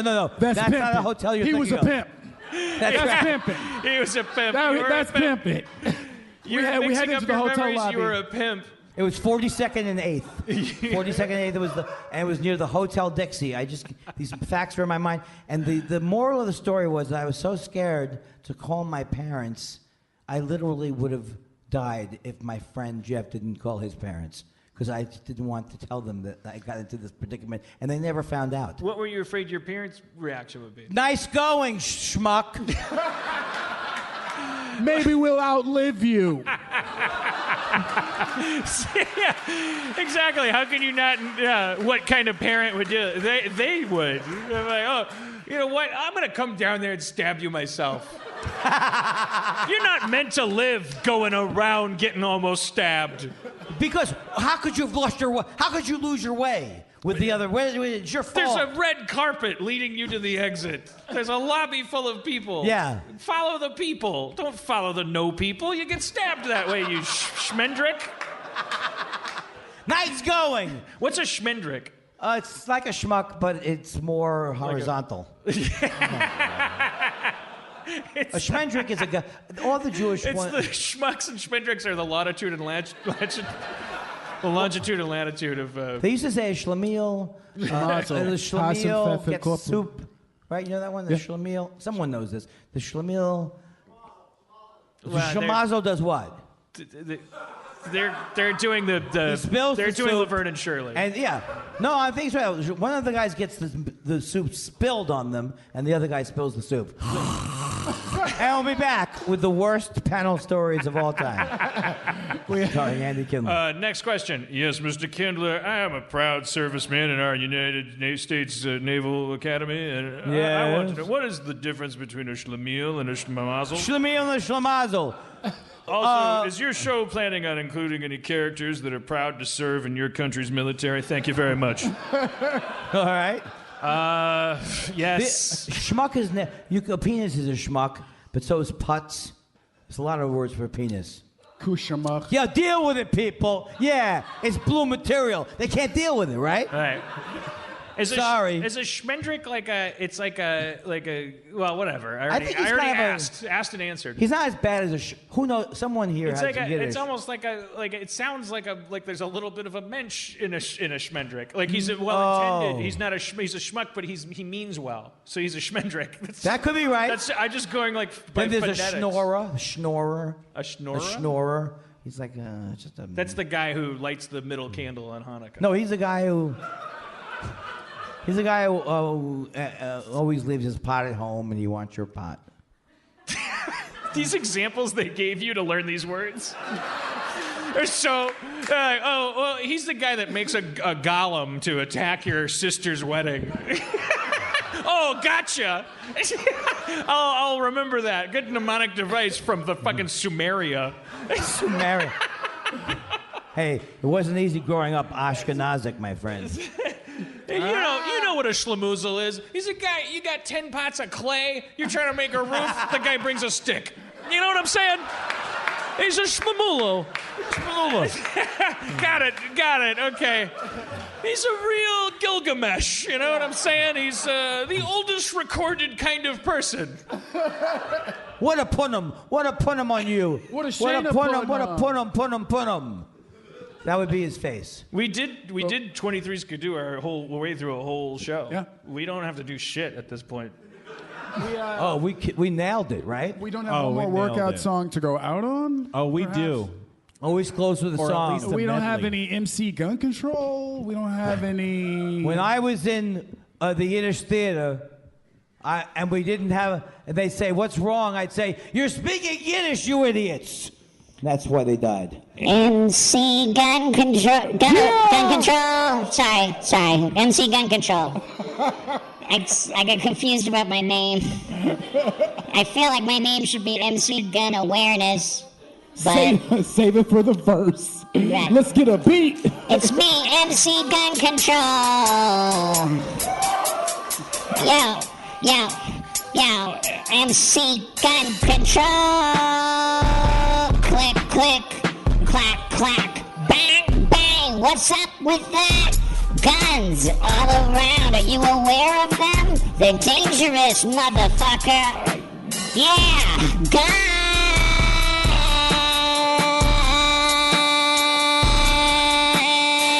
Bang, bang, bang, bang, bang.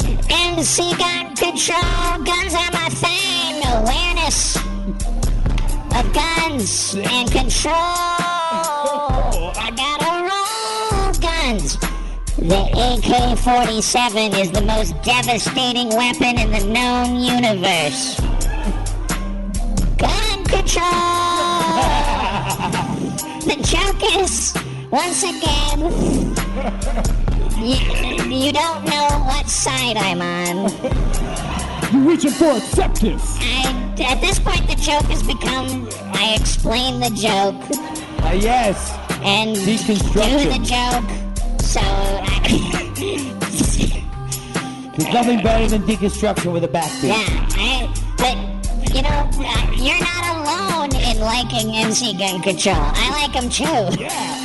I want him back as well, but I never know. I want to hear about the name change. We like where it stands. Yeah, well, I was thinking about, can you cut the beat so I can just talk one-on-one with my friend here? Yeah, I was thinking about changing my name to Gun MC Gun Awareness. Well, it doesn't really flow. I know it's like hindsight's 20/20 comedically, but I feel like the bit, if it wasn't improvised, I would have written the bit as MC Gun Awareness.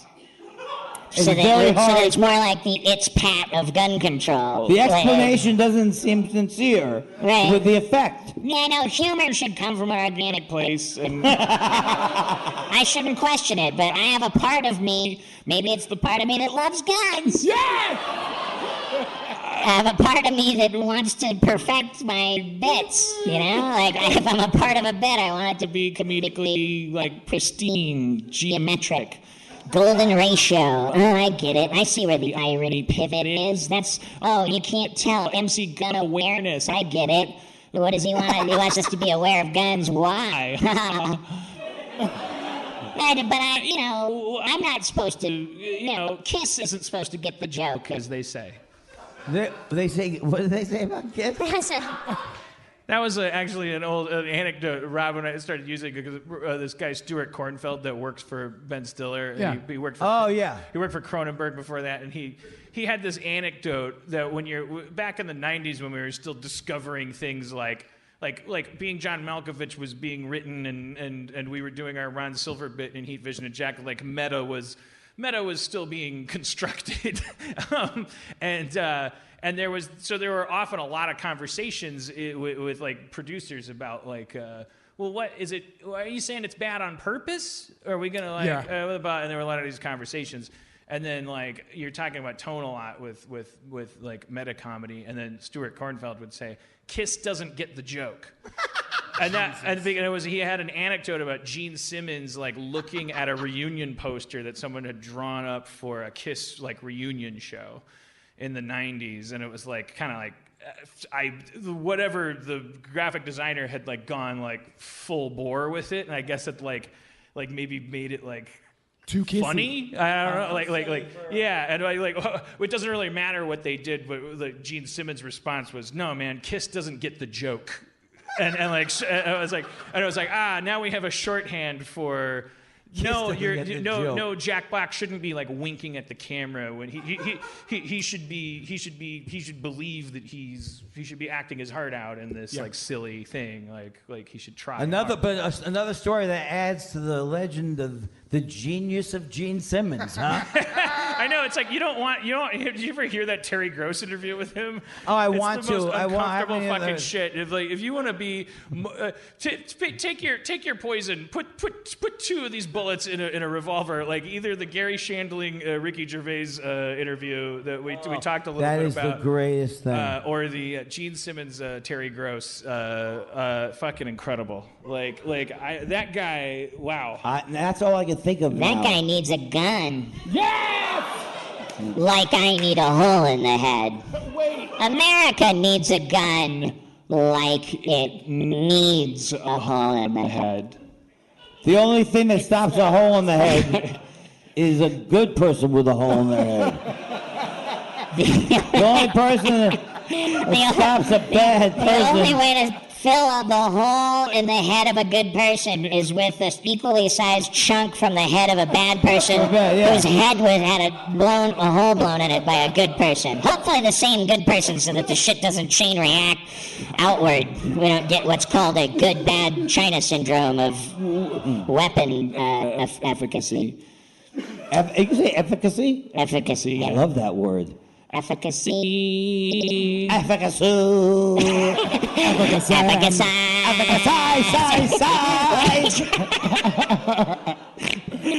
All right. Be aware of guns. They're devastating weapons. They can kill so many people. MC gun awareness. No! MC gun control, but how could MC gun control ever be? Why would he name himself that if he loved guns? Maybe he spells control with the K. Oh, with a K and like a trigger. Okay, all right. Thank you.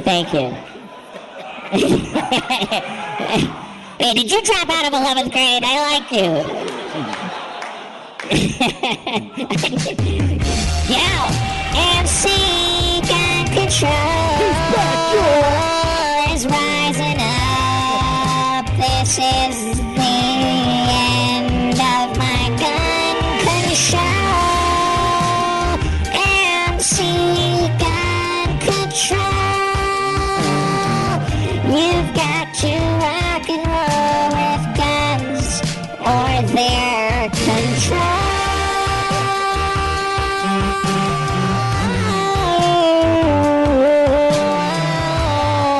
It's not quite auto-tune. We couldn't afford that.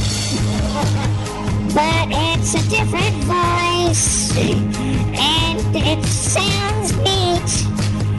MC gun control. Get up,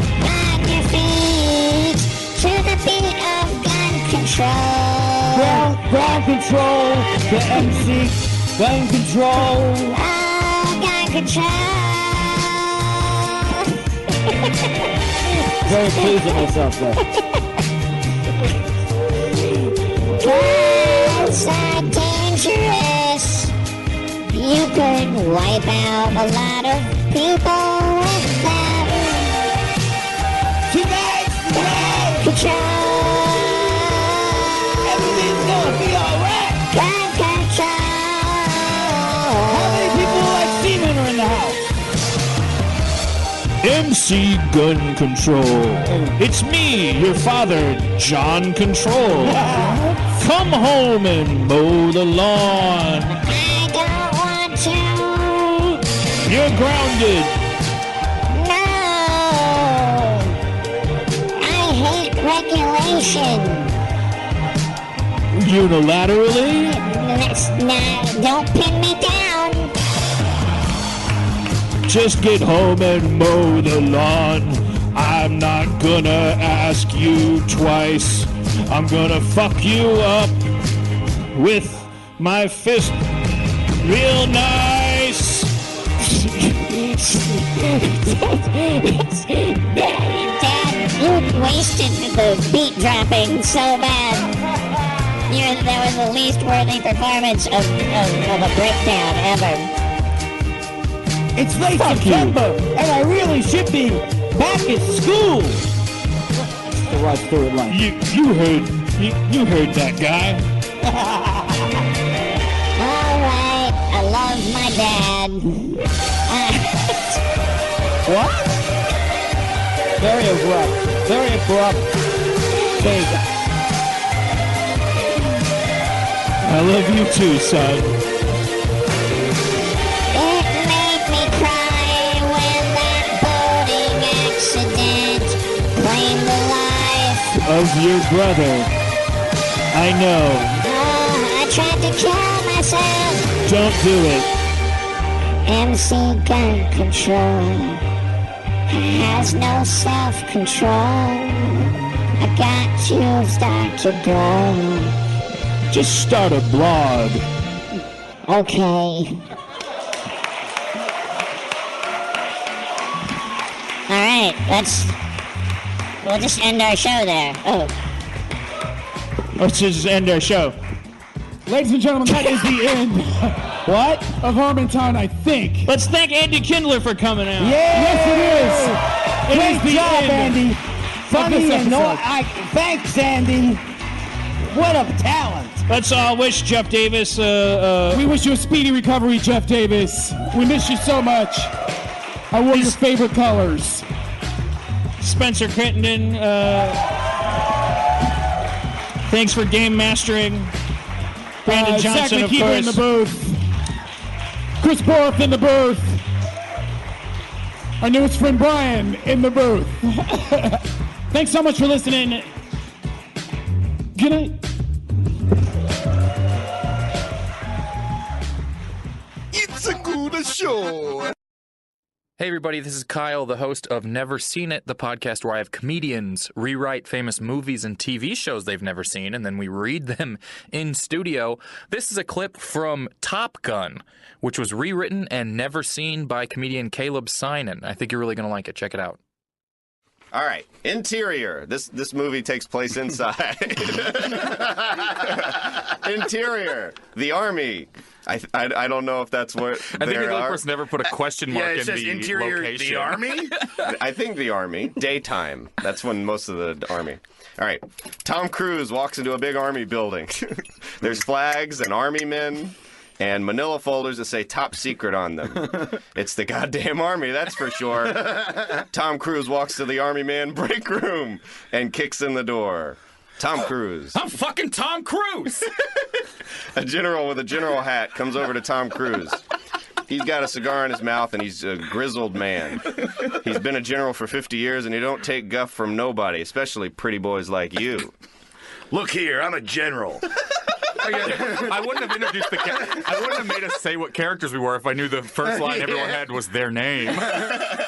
I also love that it's the Army. I mean, like, even if you haven't seen the movie, you know it's about planes, right? Yeah, it's the Air Force for sure. All right. Well, I didn't say top Air Force or top plane. Lead back in. Call it plane. Give us especially pretty boys. He's a general for 50 years, and he don't take guff from nobody, especially pretty boys like you. Look here, I'm a general. I got a cigar and I'm grizzled. I've been a general for 50 years, and I don't take guff from pretty boys like you. Wow. I feel like I know a lot about your character already. Shut up, there's more. And I don't care who the hell you are. This is the Army. You can't say fuck. When you say fuck, we say hell high. The general and Tom Cruise stare at each other for a beat and then both burst out laughing. Okay, I think I'm gonna like it here. The general and Tom Cruise do a cool, very loud handshake, and the camera zooms in on their gigantic, veiny biceps. Welcome to the danger zone, bitch. All right, exterior. We're outside now. On the beach, daytime. Tom Cruise and Kenny Loggins are walking down the beach. They're shirtless. They got hairy chests. They don't have erections, but everybody else does. Even babies. That's right, these dudes are hot. Anyway, there's a bunch of army men around. God. That's the first time it's ever been appropriate for the directions to say, anyways. Anyway, there's a bunch of army men around, and the general's there too. Hi, it's Jamie, Progressive's #1, #2 employee. Leave a message at the...